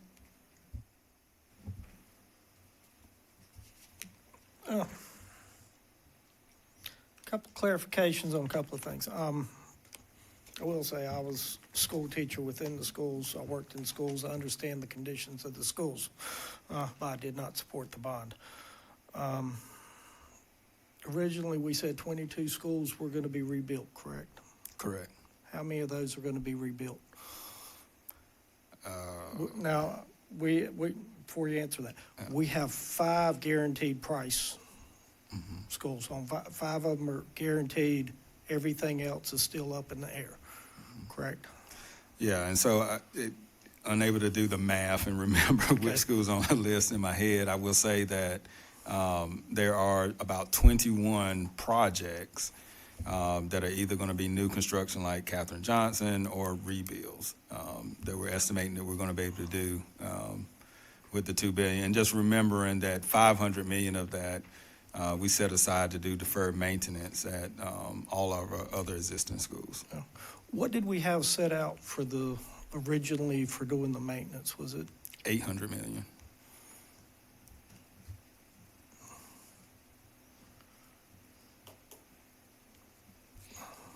So originally the plan was to do $800 million for facilities, major repairs and upgrades, and now we're only doing $500. Correct.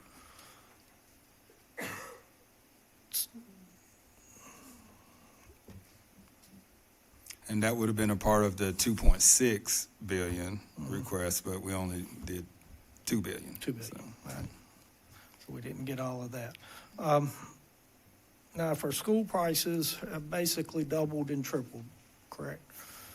So I would say that since the time of 2019, and we haven't been immune to it, just like other school districts across the nation. In construction, we typically budget about 6 to 7% a year for inflation, and at the height of the pandemic, it was about 1.5% a month. And a prime example is Lindley. Lindley's where we were going to do the upgrades, repairs, adding seats on the last bond was going to be about $15 million. And now we're at the expectation of spending $70 million to rebuild it or replace it. So I think that's the recommendation from the designer based off of its existing condition and what they see with our standards. And the reason I'm asking these questions is it seems like the costs for the schools have gone up, but we're only doing $500 million on the maintenance. I would think we could maybe up that amount versus rebuilding schools or replacing schools. I think we may need to change our priorities along those lines. Should be something as a board to consider. I'd like to see repairs. As an educator, I would not want to be sitting in a school, and I sat in a classroom that had no heat, shop that had no AC, roof that leaked, and you're building a new school down the road without doing the repairs on my facilities or my classroom. And that's a perception we seem to be doing, focusing on new and not fixing and repairing. And also, we're going to eventually have to ask for more money, and we made promises of 22 schools rebuilt, 19 fully renovated, 56 major repairs, 7 new schools, and that was $2.6 billion. And we didn't get the $0.6 billion, but the $0.6 really wouldn't have made a difference on getting all of those schools done. And I'm just trying to work on the public perception of we are going to have to ask for more money. And we sold a bond on the premises of doing these schools, doing these repairs, and now we're not able to do that. And actually, we're not even close to being able to do what we promised and sold. And I understand that's not your fault, and I'd like to applaud you and thank you for all that you've done. I think you're doing a good job, but we still have to look at the economics of what we're doing.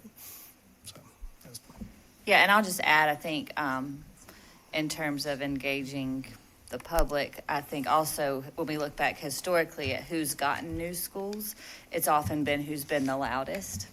And in this case, we're following the condition of the facility.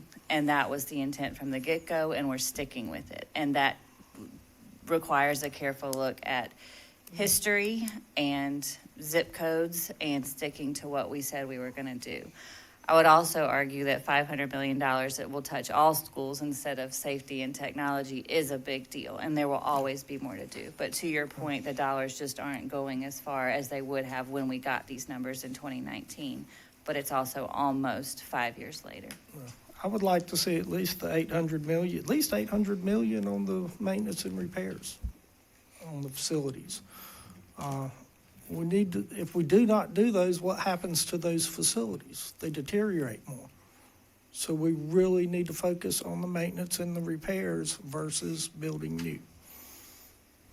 Yeah, and hold our community accountable for decades of underfunding, which got us to this place. This board didn't get us here. These voters didn't get us here. We're dealing with the reality in which we're living.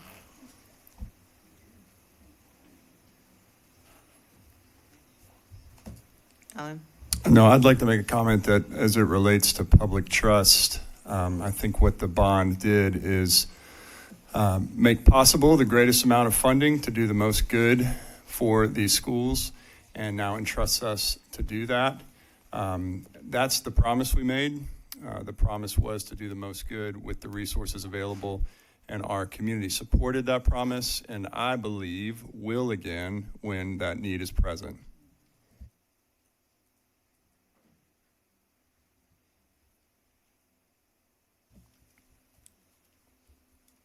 Any other questions? Okay, thank you. Now we're moving on to committee reports. Board Member Bellamy Smalls, policy. Thank you, Madam Vice Chair. At our November 1st meeting, the Policy Committee voted to send 3 policy recommendations out for a 30-day public comment period from November the 14th through December 14th. These 3 policies are related to our school calendar and instructional time. First, Policy 3300, School Calendar, has been revised to update content related to school calendar development to conform more closely to the recommendations of the North Carolina School Board Association and to incorporate information related to instructional time. Because this content is being moved to Policy 3300, Policy 3301, School Day, is recommended for repeal. It was last revised in 1993. Next, the revision of Policy 5050, Emergency Closing Shift to Remote Learning, is recommended to cross-list the policy in the Personnel section of the Policy Manual under Code 7550 and to align content with the NCSBA model. The new content includes a reference to the Fair Labor Standards Act requirements for leave, makeup time, and pay for employees when emergency schedules changes occur.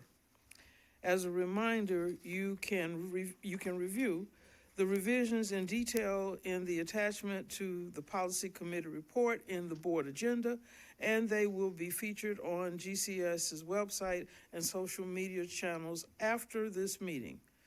These policy recommendations will come back to the board for discussion at our January meeting after the public has had a chance to give its input. Thank you. Action items.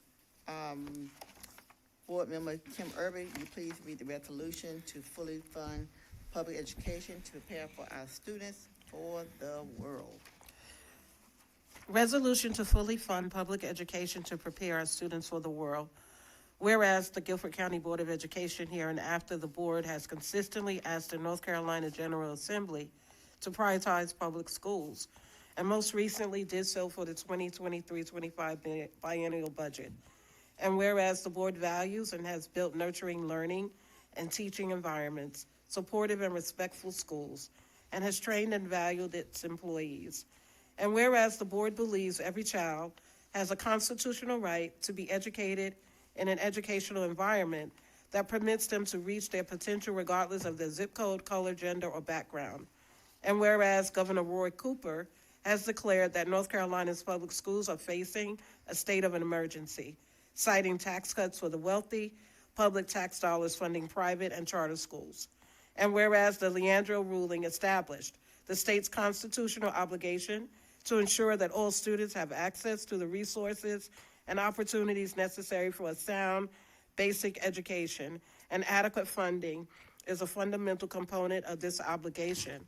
And whereas Guilford County Schools has faced decades of underfunding to fully meet the needs of our students and provide them with the sound, basic educational opportunities that they deserve, including fully staffed schools. And whereas the insufficient funding and resources in our public schools impose an undue burden on local communities, and whereas North Carolina is ranked #1 for businesses, but lags behind most states in funding for public education. And whereas time-limited federal relief funds are sunsetting in the fall of 2024, and the funding resulting from those relief dollars has made a positive and significant impact in the lives of public school children in Guilford County and across the state.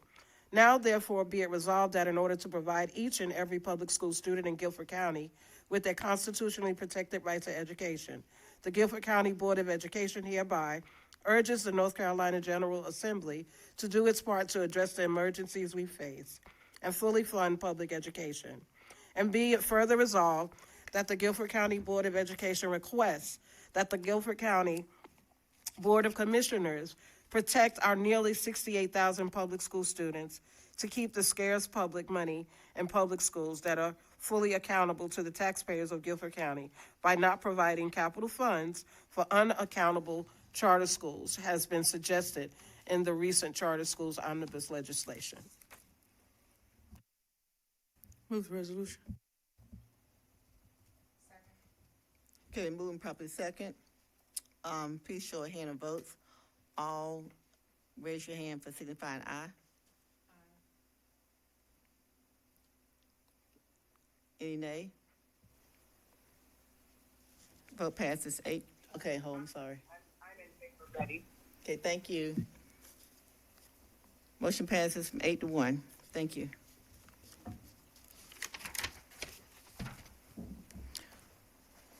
Please call Ms. Henry. Oh, she-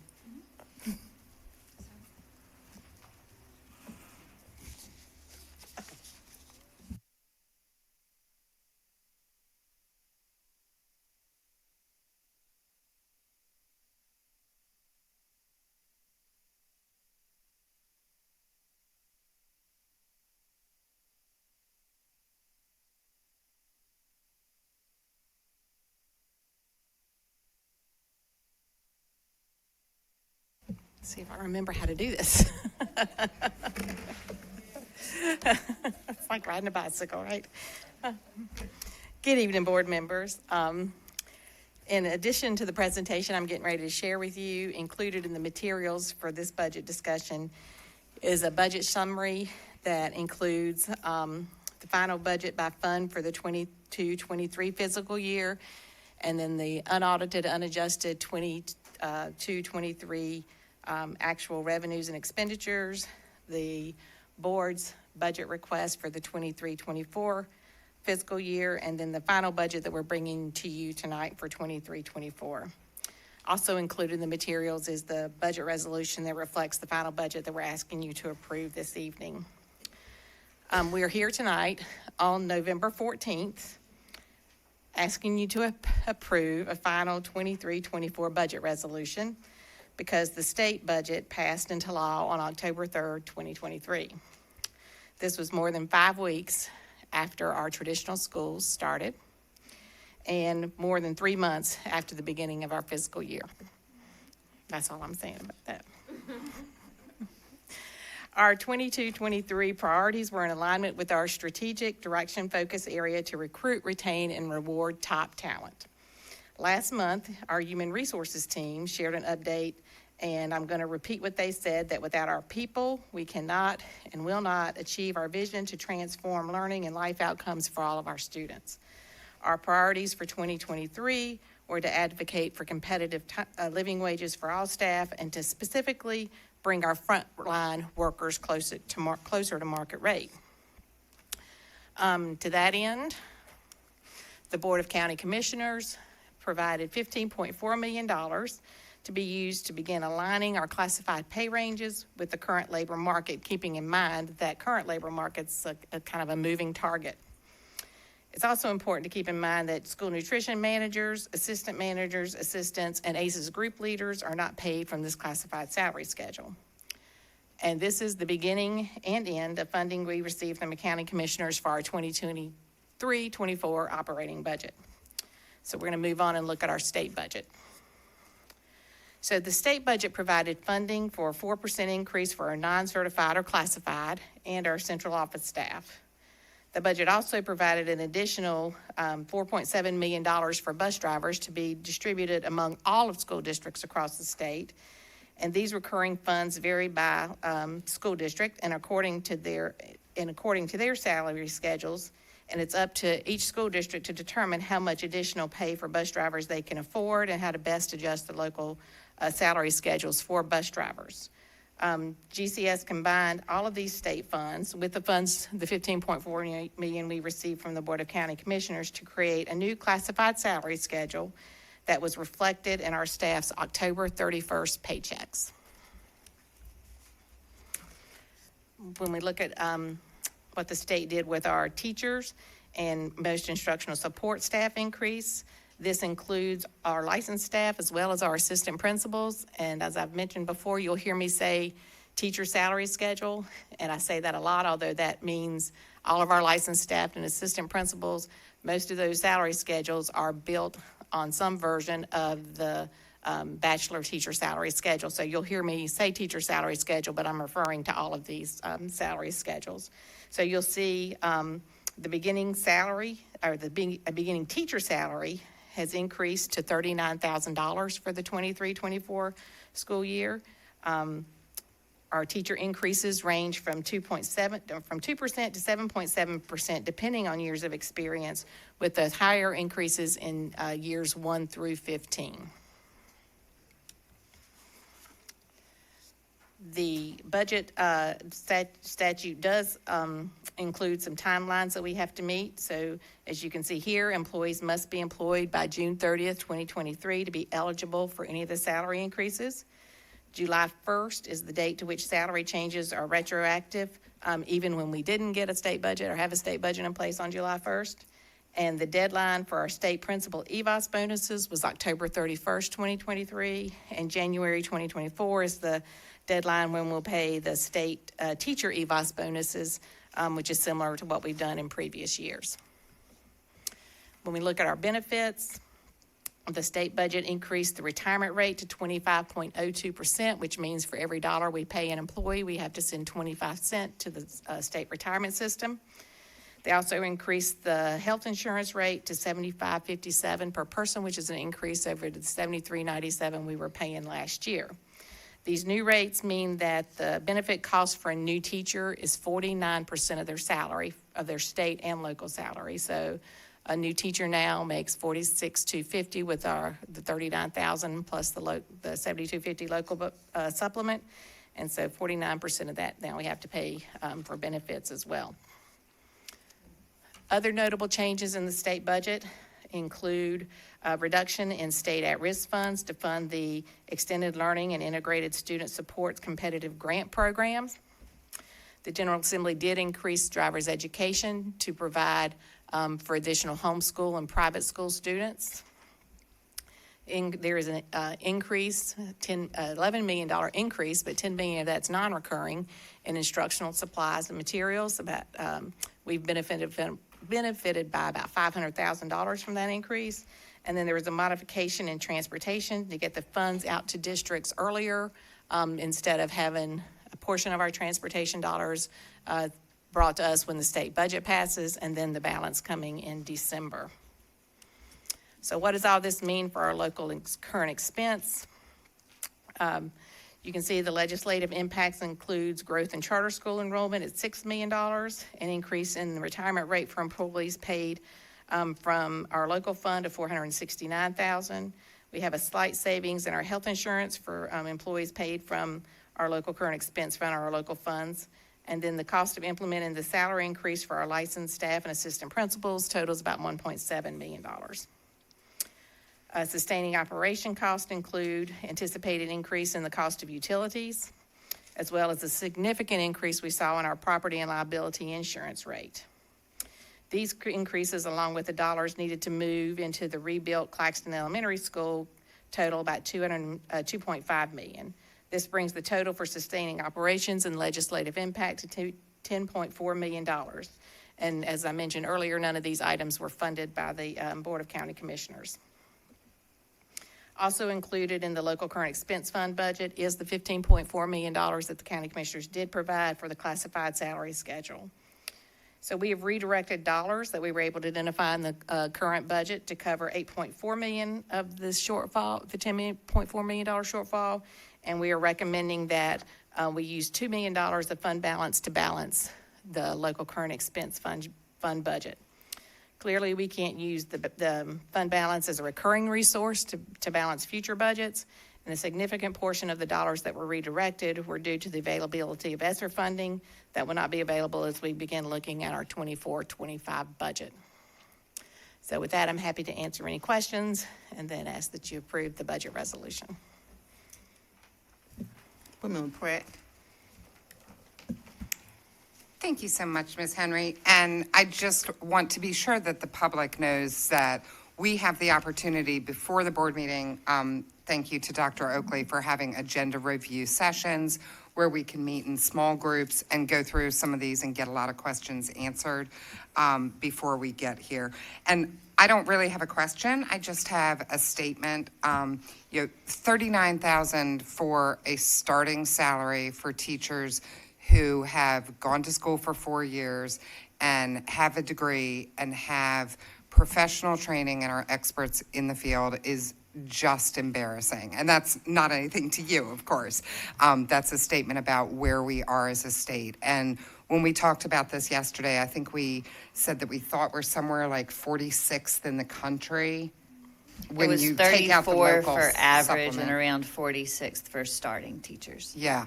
And so, I just want to say, especially as a former teacher myself, that I am a huge advocate for supporting our teachers and our classified staff and all other employees and trying to get the funding that we need for them from the state level. So thank you for pulling all of this information together and for explaining questions to us as well. I appreciate it. That's all. Thank you. Billy Small, followed by Napper. On page 7, can you just kind of cut to the chase and tell me how much is the take-home pay? Because I thought I heard you say that the total was 42, right? So, are we talking about the benefit rates? No. Sorry. Okay, you said, if I heard you correctly, that the teacher's salary was 39, right? That's their state beginning, a beginning Okay. teacher's state All right. paid salary is And 39. And then you added what's on page 7 to that? No, what I added to that was the local supplement, which is Okay. $7,250. Okay, so that's where the 42 came from? 46,250. 46, okay, but still, what's the take home? Well, it depends on what their tax withholdings are. I know, I haven't calculated that, so I really can't tell you what that is. Okay, because the reality of it is that if it is 46, if I understand you correctly on page 7, okay, is this coming out of our pot or their pot? This is coming out of our pot. Okay. So they're they not having to would do have this.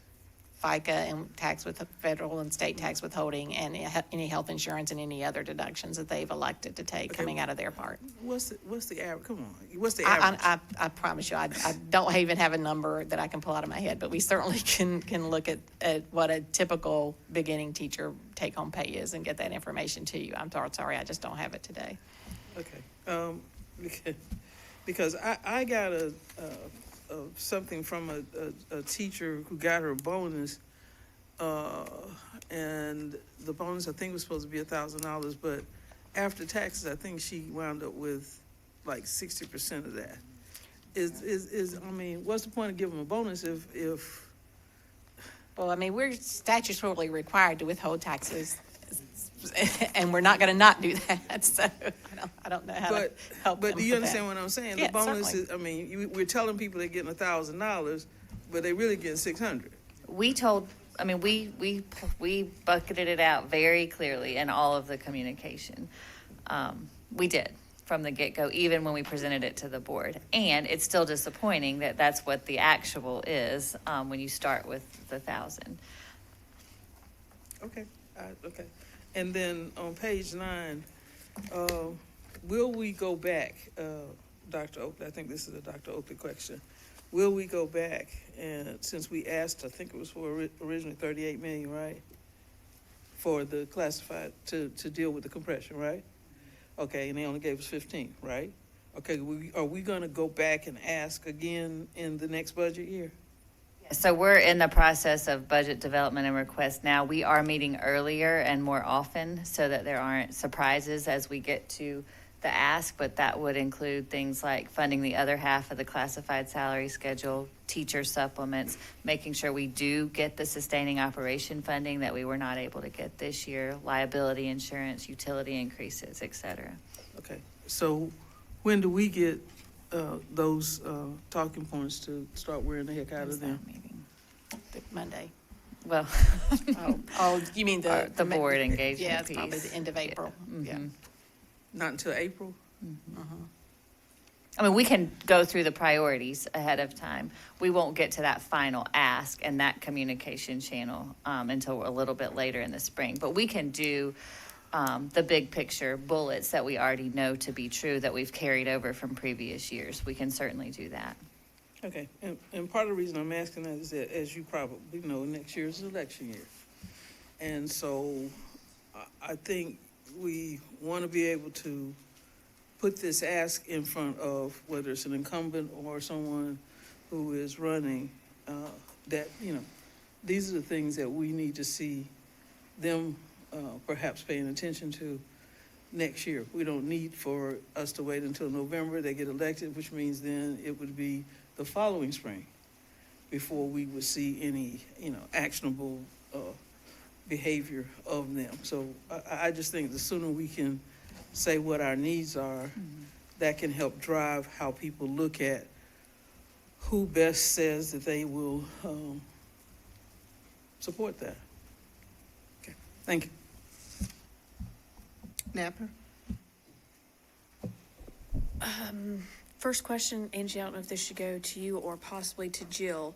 Are we required to use the state benefit system for our employees? Yes.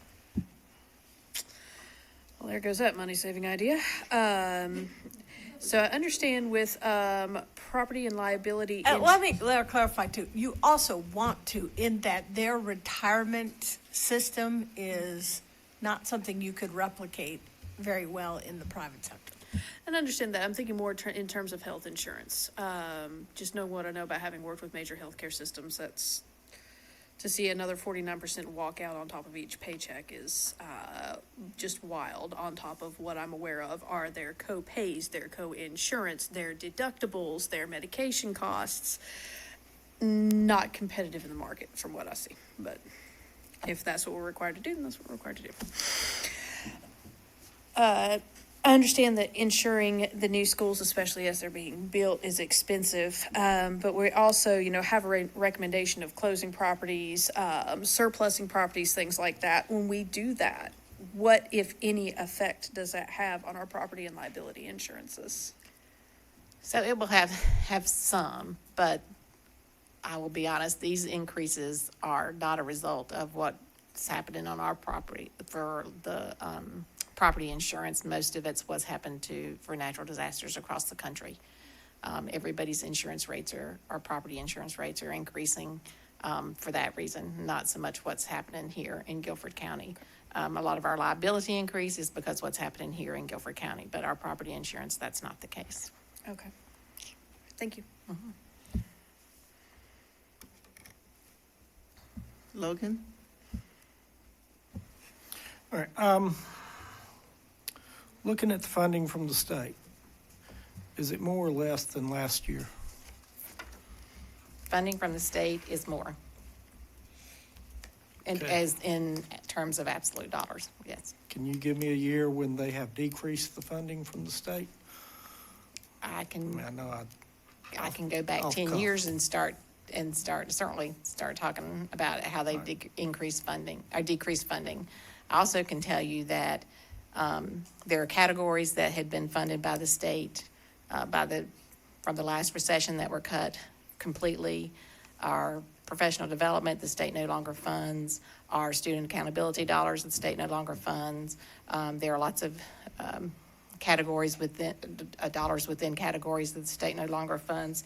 But our state legislature is very proud of saying that they continue to increase spending on K-12 education. But when you look at the salary increases and our benefit rates our retirement rate going from what I can remember, almost a 4% retirement rate up to a 25% retirement rate, then it's inevitable that spending on K-12 education across the state is going to happen.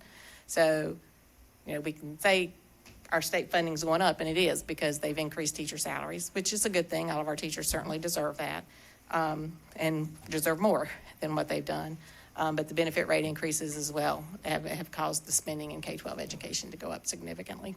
And the clarification, state basically has funded early teachers up to 15 years. Up to 15 years has been the primary ones that have That's what received. they've focused on since they did that crazy 5-year thing. As a years school ago. system, have we done anything to offset with the older teachers? Because here's what I'm looking at as an educator.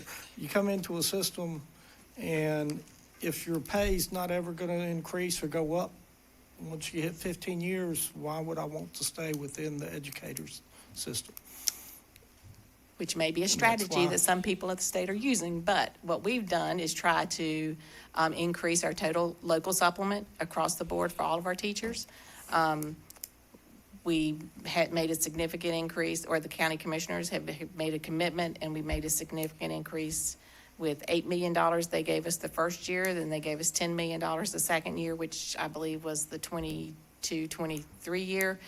This year, they gave us dollars for classified salaries, so we're using some of our ESSER money to provide the bonus that Ms. Bellamy Small mentioned earlier to teachers, the retention bonus.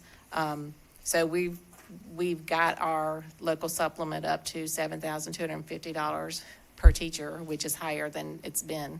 Now, has that increase been mainly for the lower teachers, even at the county? It's been across the board. It's been across the board. We've got the same supplement for every teacher. Move the budget resolution. Second. Okay, ready for a vote? By show of hands, all who approve, support.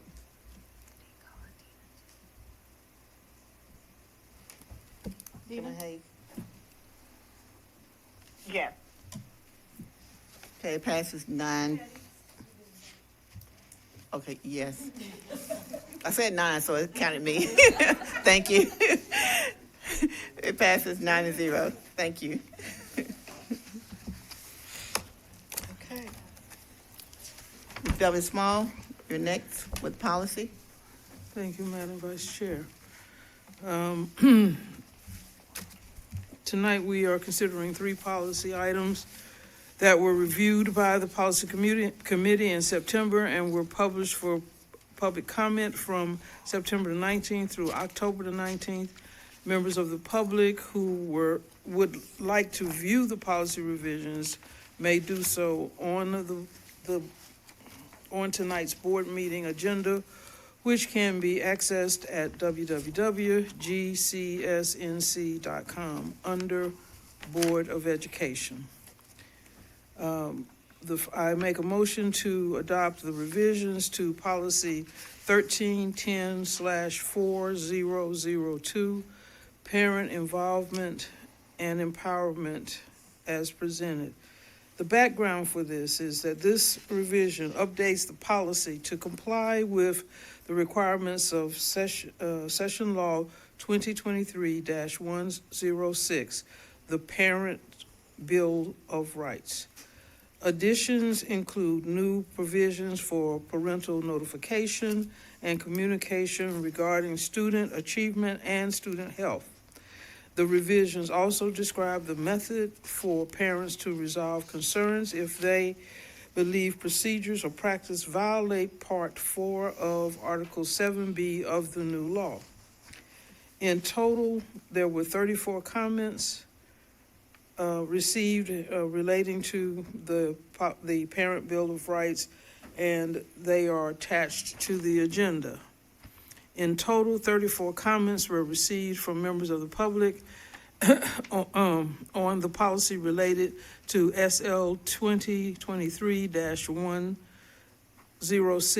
SB 49, the Parent Bill of Rights. 33 comments expressed concern about Session Law 2023-106 and asked the board to consider not following the law. 1 comment urged the board to consider making the policies more strict. As a side note, nothing in these policies can override the Constitution of the United States, federal law, including Title IX, the North Carolina Constitution, or state law. GCS will implement all policies in a manner that is consistent with these laws and will follow the appropriate law if there is ever a conflict between law and these policies.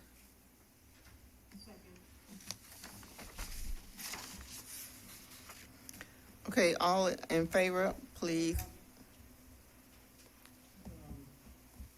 Mr. Logan?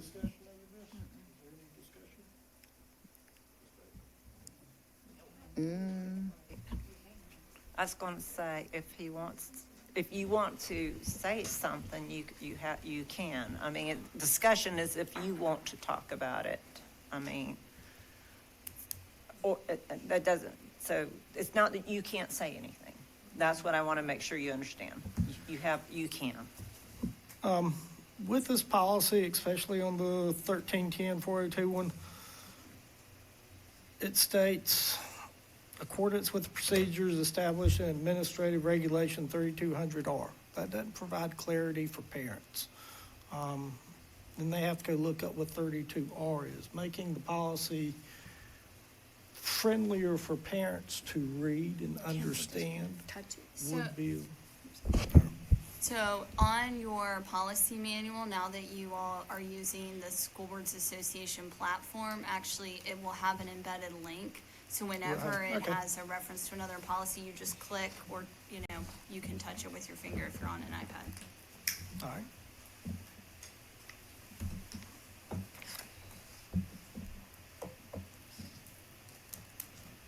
Mr. Logan, anything else? Looking at this.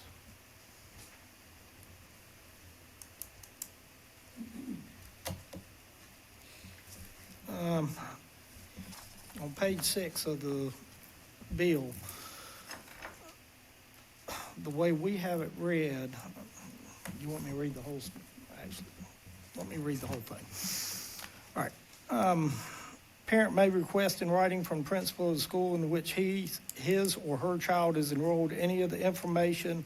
The principal within 10 business days shall either provide the requested information to the parent or provide an extension notice to the parent that due to the volume or complexity of the request, the information will be provided no later than 20 business days from the date of the parental request. That's what they're asking for. But we have in there, parents and principals may collaborate to determine a later time frame if individual circumstances warranted such an agreement. Is that not kind of overstepping the time limits built in place? Well, since the right in the statute accrues to the parent, if a parent chooses to allow for additional time in working with the principal, then there's not an issue with that. Okay. So I believe your policy states that the baseline is the 10-day, 20-day rule, but if there's an agreement between the parent and the principal, like for example, understanding, hey, what is it that you want, and going back and forth, then that's perfectly appropriate to work it out. I'm good. Move the item. Okay, move probably second. By show of hands, please put your hand up for those who approve. In opposition? Dina. Yes. Okay, Betty, yes. Motion passes 9-0. I make a motion to adopt the revision, I'm sorry, Madam Vice Chair. Move forward, please. Thank you. I make a motion to adopt the revision to policy 1311/4003, parental notification, withholding consent as presented. The background for this is this revision updates the policy to comply with the requirements of Session Law 2023-0106, the Parents' Bill of Rights. The revision includes a compilation of activities that require written parental permission, including administering medication, off-campus trips, and participation in surveys containing certain types of protected information. As stated before, in total, there were 34 comments.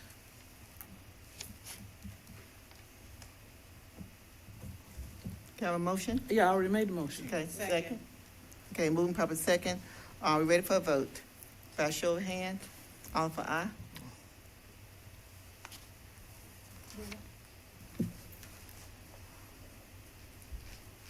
Chairperson Hayes? Yes. Okay. Jenkins, yes.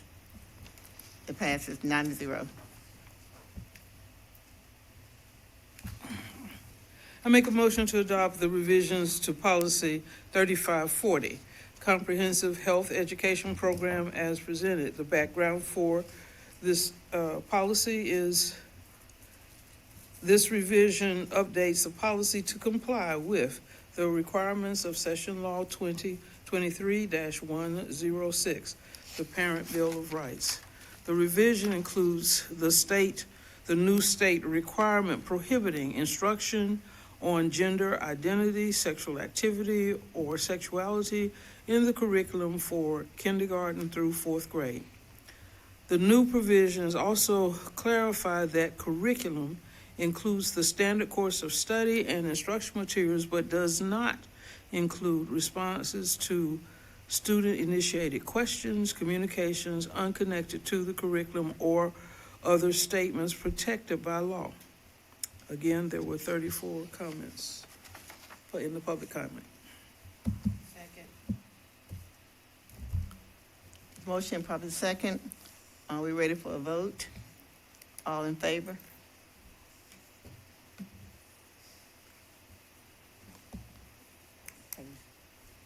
Dina. Yes. Okay, any opposed? Yes. Motion passes 8-1.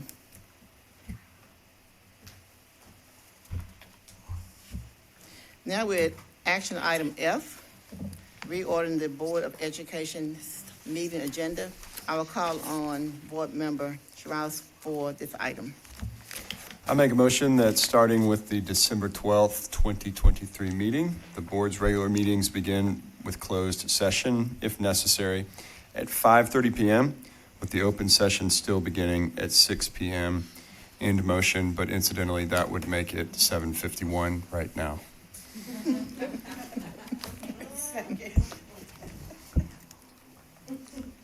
Ms. Beverly Small? So will we be notified if there is supposed to be a closed session? Because there are times whenever the board attorney tells us this when we're sitting here. It's the most popular nights I have is when I tell you there's no closed session.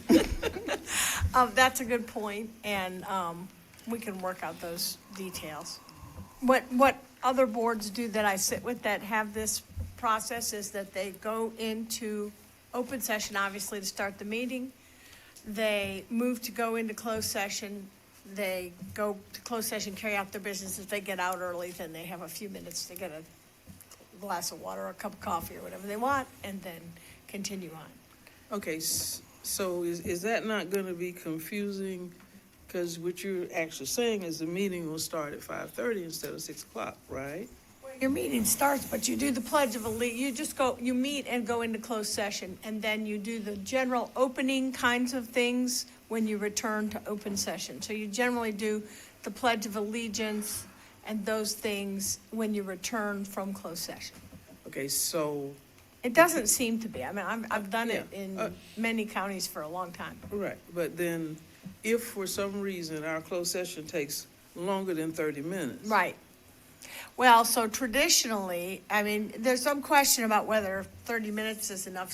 Some of my boards start at 5:15 to give themselves a little more time. But if you don't finish, then you come back in at the end. So you hopefully do finish. Gives you a little incentive to be a little more concise. So to clarify, there is no limit to the number of closed sessions that can occur. Because I'm not suggesting starting any earlier, because folks need to get here on time. So I'm just, saying we don't want to confuse the public by having them assume the meeting is starting at 5:30 because it's actually not. Yeah, you'll have a hard start at 6. That won't change. The public session will start at 6. The question is, if you don't finish, then you can either, if there's something you need to consider before you vote in public, you can move to adjust your agenda to put a closed session after the business items or after the consent agenda or at the end. So you would still have the same flexibility you have now. And there's some precedent for this, and that we do this for student assignment in the summer, which is where this thought originated for me.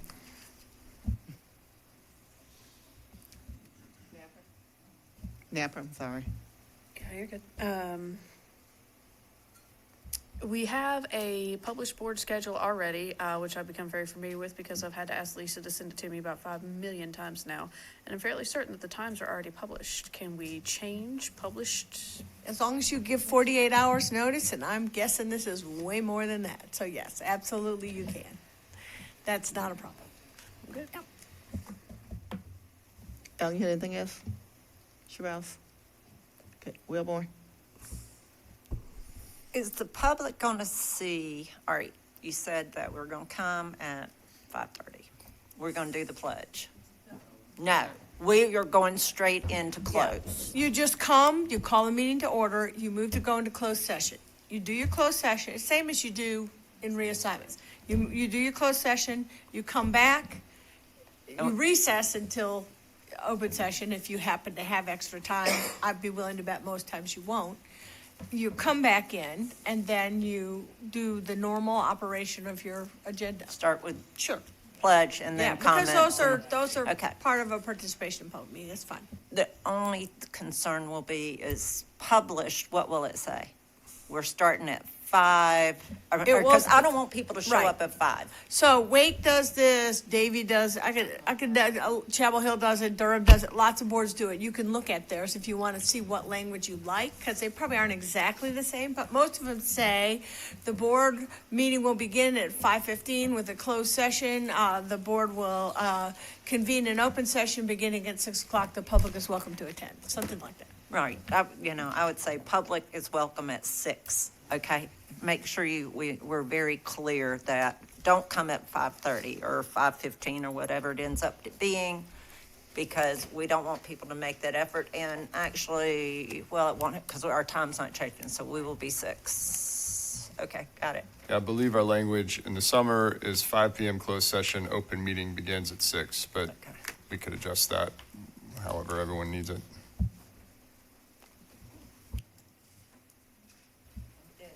Okay. Make a motion, Alan? We did. Okay, who's second? Okay.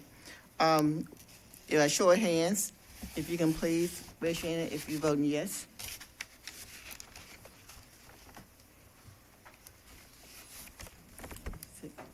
Jenkins, yes. Okay, Hayes?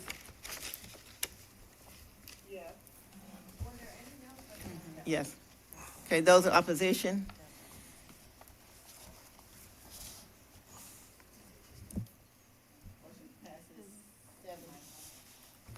Motion passes 7-2.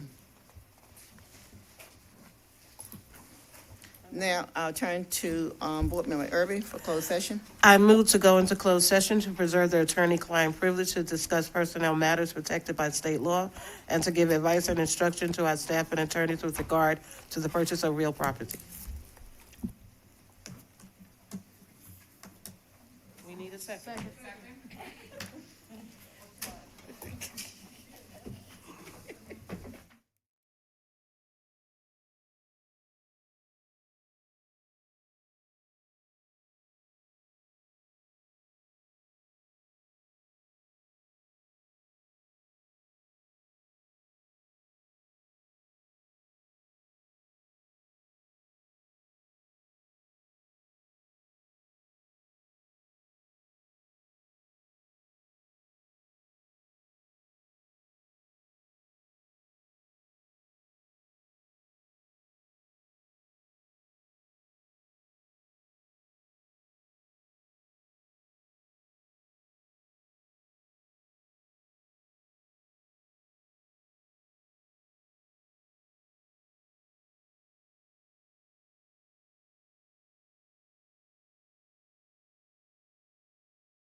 for an administrative appointment of chief. Second. Been moving probably second. We ready to vote? All in favor, raise your hand. All opposed? Ms. Hayes? Ms. Hayes?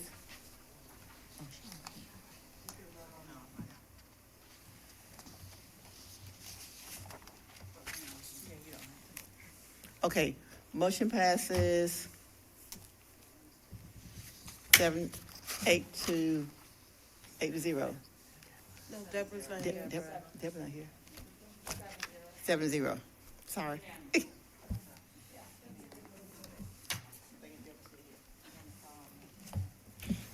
Okay. Superintendent Oakley.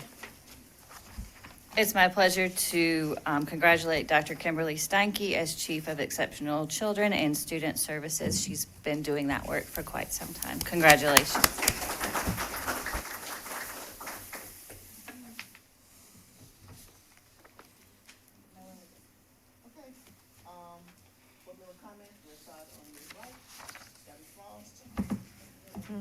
Thank you, Madam Vice Chair. First of all, let me wish everyone a safe and happy Thanksgiving. And I hope besides your turkey, students, you'll have a book so that you can read and eat at the same time. I want to congratulate PEC on their beam topping and the superintendent and staff because we're moving along, it appears, at a fairly good pace in getting these schools completed. Happy Veterans Day, though it's after the fact and it's most everybody's gone now, but I don't know how many people we have that work within our system who are also veterans, but I hope that those who have made the commitment to serve our country and also to serve our students, we want them to know thank you for your service. The North Carolina School Board Association's annual conference, which is held here in Greensboro every year, is currently in session. And on yesterday, we made some very important changes to the bylaws and constitution. And so I will share that information so that the other board members, will be aware of those changes. One of the things that did not get changed, which I feel was a good step, was the recommendation was to limit the number of delegates to 2 for every school district. But that one was amended and it will stay at 4.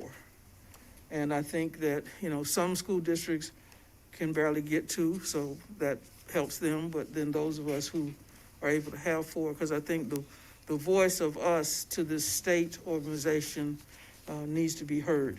So, we 3 of us were there, Ms. Irby, Ms. Welborn, and myself, representing Guilford County.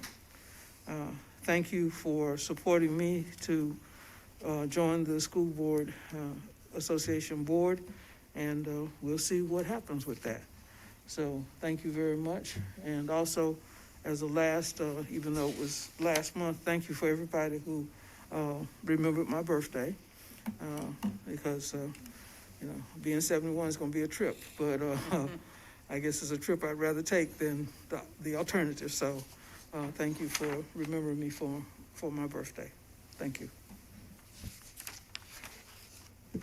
And I'll follow right behind that with a thank you for remembering my 50th birthday, which just happened a couple weeks ago. But thank you. I really don't have much to say tonight except thank you to Dr. Oakley and to the entire executive team for just what feels like a lot of really good communication and sharing of information. I think that transparency is so important, and It's very, very helpful to be able to get information ahead of the meetings, ask questions, have discussion, and then be able to come here and have the public receive the same information.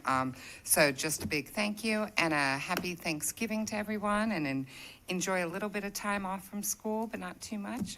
And let's keep rolling. Thanks. I simply want to say thank you to all our veterans, and I also want to say wish you all a blessed Thanksgiving. I hope you get to spend some great time with your family. Enjoy that. I appreciate Ms. Diane Bellamy Small for summarizing the North Carolina School Board Association. She did a great job, so that I do not have to. Thank you. I'll say that amongst the important work that we have done tonight and are doing in these days, we heard this thorough report about the opening of new schools related to the school bond, some of the most exciting work that we get to do in this season of the life of the board and the district.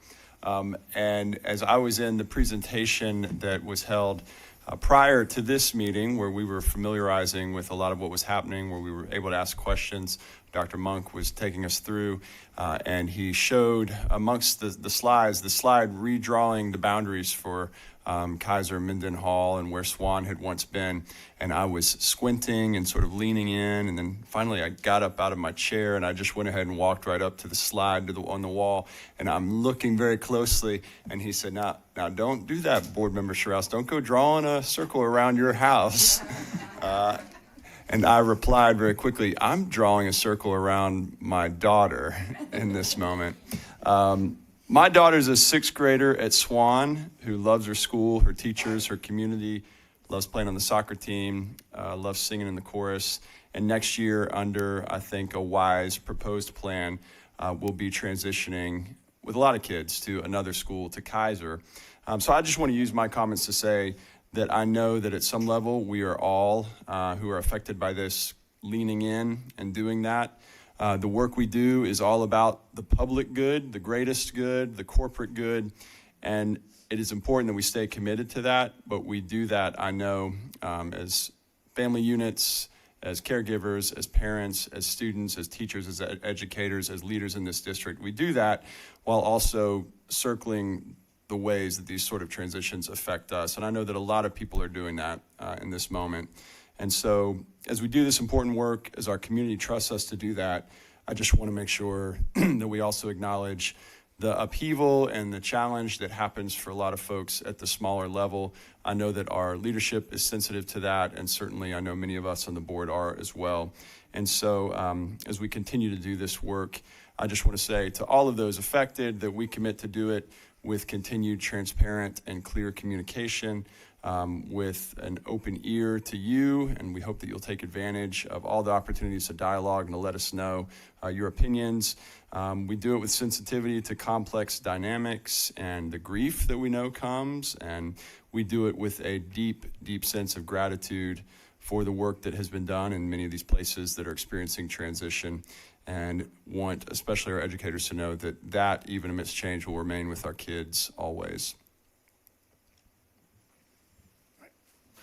It's been a pretty good week. One of the things I went to this past week was Master Gardener micro grants given out to a number of Guilford County schools, and that was a real good thing. Schools will get money to create gardens within their school. A number of schools within Guilford County did receive those, but I also learned about we have a greenhouse at Brooks Global. I'm not sure what the county's what they would like to do with it, but a number of people at that meeting were speaking about a ag program or something, maybe relocating from Brooks Global over to Dudley. And I think that would be a pretty good idea. It's right across from A&T Ag University. We should have not automotive program, we already got an automotive program, but a ag program within Dudley, since it is in the proximity of A&T University. As I stated previously, the number of schools and the bond, we need to really start looking at what we are going to be able to get out of it. I think a lot of the public's going to be disappointed, and I'd like to go ahead and start preparing for that, because we do need to fix and repair our schools. It is very important that our students are in a safe environment and our teachers are teaching in a safe environment. The one policy that I did vote no on, I voted because I didn't feel that we were going far enough on it. It wasn't that I was against the policy, it's that I felt it needed to go farther. The teaching of our fourth grade and younger students should be a prime concern for the public, and what we are teaching them should be of concern to the public. Other than that, it was a pretty good week. So, I am very grateful for today. We have a loss in our family, but I'm just very grateful to be here tonight. I did attend the state convening. Congratulations to Ms. Bellamy Small for now being able to serve on the board. I definitely am in agreement that we need more voices at the state level, and the larger school districts kind of feel like we don't have enough representation in comparison to the many rural districts at the state level. And I want to say, happy holidays to everyone. And if you want a fried turkey, call me.